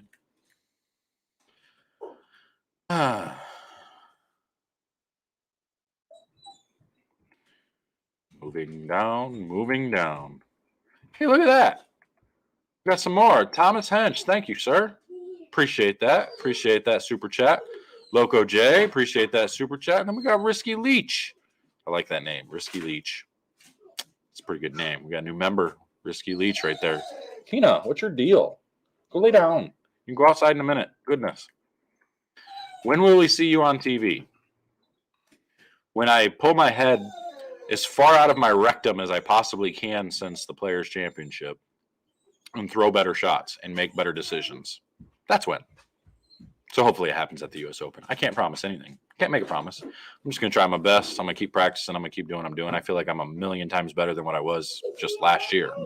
I think a lot of it is to do with the center that I bowl in now at Waterford Lanes. I think, the fact that it's a super early friction surface and being able to practice there all the time has helped me learn to create different things that I was never very good at before, which is why I had such a good season bowling on the regional tour. It just made me better, so shout out to Waterford Lanes. So anybody that needs to get better, you need to come out to Waterford Lanes and practice out on their garbage. They're not garbage. The lanes aren't garbage or anything. It's just a different type of surface that people aren't used to. People are not used to that type of surface. It's the first time I've ever seen that surface. So it's nice to be able to practice on something like that because, to be completely honest, a lot of the PBA patterns that we do see, it's almost as if they're oiled backwards. There's no oil in the front. All the oil's down lane. So you got to try to figure out how to, make your ball do the right thing down lane. And I think that's how I hurt my arm was I was trying to do too much. I did the wrong thing. I was trying to do too much with the ball. Trying to catch it too much, and I was going up with it. I just did all the wrong things. If I'm being honest, it was just a bad performance. It was all me. I was doing all the wrong things.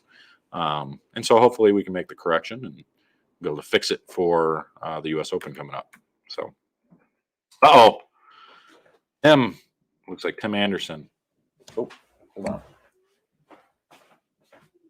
Oh, that door's open. Now the kid's outside playing with the dog out in the dark. Be fine. I had a spat with you once on Facebook, but I like you. Doesn't mean you weren't wrong. But you're cool, bro. I was not wrong. I don't know what you're talking about, but I was not wrong. I'm never wrong. Just kidding. I was probably wrong. It's okay. No big deal. Dan's back. Do you think the PBA is letting urethane play too much nowadays and people have lost the knowledge on how to play the lanes with the reactive balls?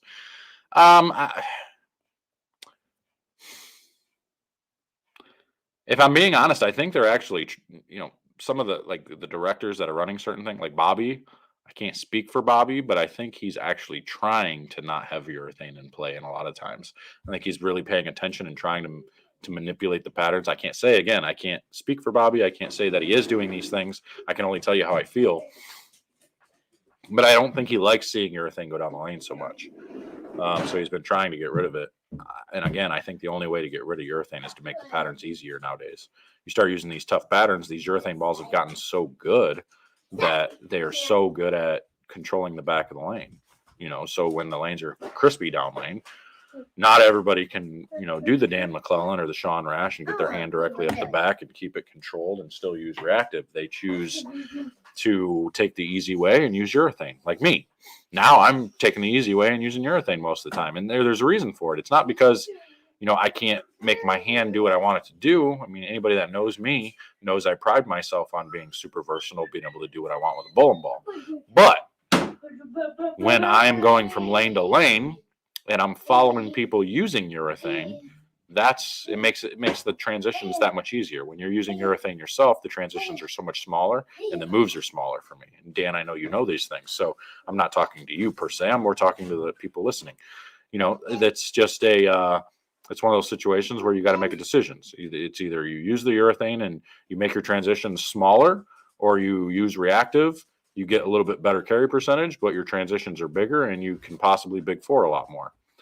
So it's just a decision you have to make. And I think a lot of the times out there, it's easier to use the urethane following urethane. That's the way I see it, because the urethane does change the lanes quite a bit.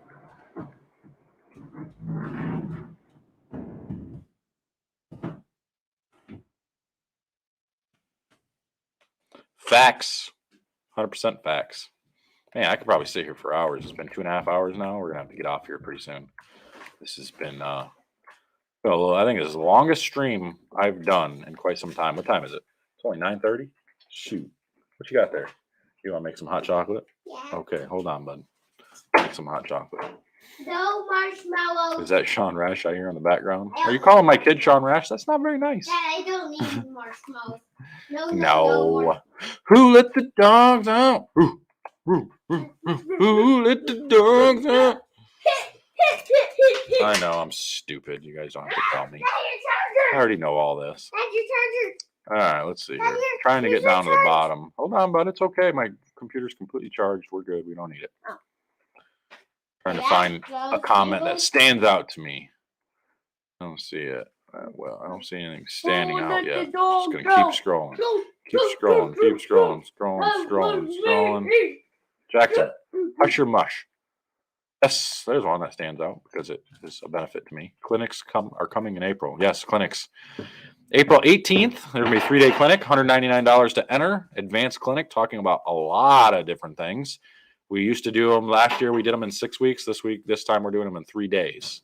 We're trying to cram everything together as quick as possible, so that way people who travel, we had people that were traveling every single week from Cleveland, other side of the state, all that stuff coming out. Now we're going to try to do, we give you 3 options. They all are going to be Monday, Tuesday, Wednesday. You start on the 18th through the 22nd, or 18th through the 20th, and then the next week following, it's going to be the 25th, 26th, and 27th, and then it's going to be the 2nd, 3rd, and 4th of May. So, make sure to get signed up for those. Head over to the Bowler X Pro Shop and Training Center page, and it'll get you signed up. Click the book now, and you can select the date that you are that you're looking for, and you can get signed up. There's a few people signed up already. I did it early, so that way people had the opportunity to get in. I'm only taking 12 per class, so you guys need to make sure you get signed up quick. I think there's at least 3 in each class right now, so there's probably only about 9 or so people left on each class. So get signed up. Hit that bowlerx.com or BowlerX Pro Shop and Training Center page and get signed up there. All right. Max is back. Max is back. Hey, JR, I thought he was jeering him more, not liking the hammer, but it's definitely not a big deal. Yeah, I mean, who knows? I have no idea. Could be whatever. You could be right. I mean, I don't know what's in his head, but yeah, I'll see you at the Cuyahoga doubles, and then we'll see you sometime after that, and the US Open PTQ. So we'll see you there. Why aren't you on staff with anybody? Because I work for Bowler X and I do all the reviews. If I'm on staff with somebody, I can't be unbiased on the reviews that I do. Yep, let it get hot first, bud. I can't be unbiased on the reviews if I'm on staff with somebody. So if I'm on Storm staff, I'm obviously going to have to, like per contract, I would have to talk good about Storm bowling balls. And they wouldn't let me throw any of the other brands. So honestly, if like let's say Swag were to come to me or somebody and they were say, hey, here you go. Here's a contract. I'm going to pay you X amount of dollars every month to throw our stuff exclusively on tour. But you're still allowed to do reviews for all the companies.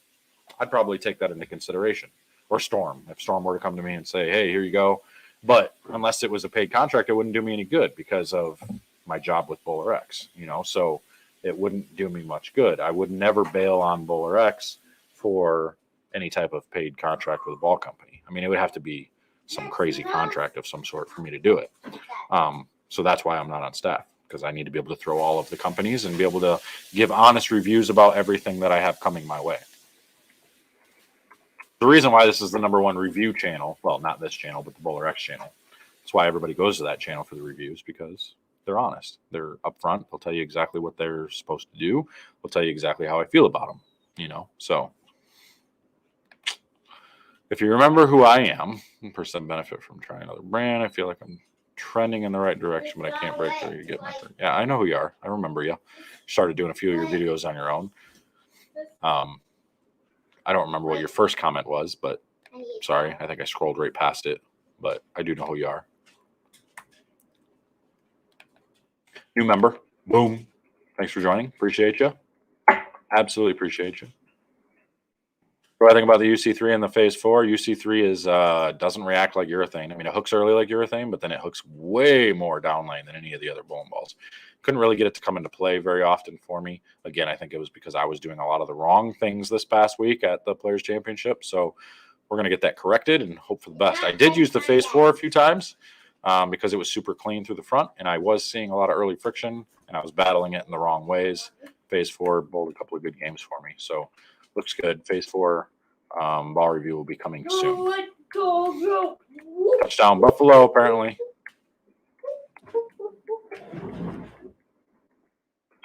All right. I think I'm pretty much caught up here. I'm going to get rolling on up out of here. There's still 260 people on. I hate to leave you all hanging, but I do need to get up out of here. I'm going to relax, finish drinking my lemonade.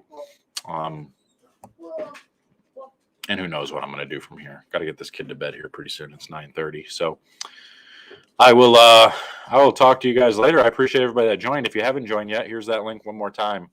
If you haven't signed up for the free ball giveaway, you need to do that. The link is coming to you right now. There's the link. Just hit that link. And if you haven't signed up for the $4.99 membership, you need to do that to be eligible for the giveaways I will be doing. Yes, Ryan, I do virtual coaching. They're really difficult right now because I don't have a ton of time, but you can sign up at those at bowlerx.com. But anyway, so here's the link. Make sure you guys hit that link. Sign up for the giveaways. Any bowling ball that's available at bowlerx.com will be able to be bought or will be able to win. I will buy that for you. It'll come straight from me. It'll be delivered directly to your house from BowlerX. So make sure you are signed up. And it's the $4.99 membership. And then if you want, go ahead, go to patreon.com/lifestractioncontrol. You can see it scrolling at the bottom down there. Support the channel there, whatever you want to do. Hit that super chat, do all that stuff.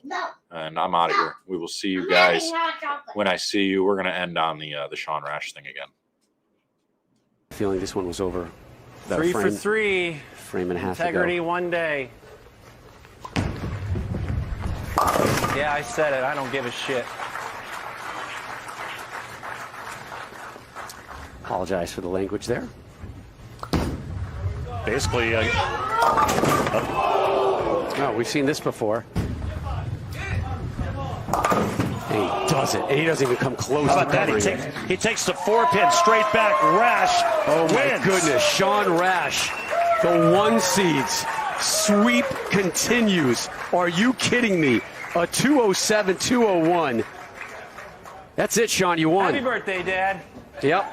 It's Great ball. Nothing against you. I hope you know that. I understand. Okay. Thank you. Appreciate it, man. Thank you. take the hardware, kid. Didn't think you were going to have it, did you? Well, that one cost me a few bucks, but I don't care. It's my family at home. Elaine, I miss you and I love you so much.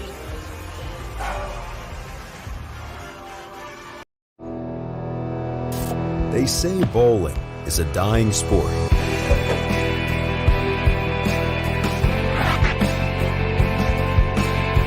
A dying sport. I disagree.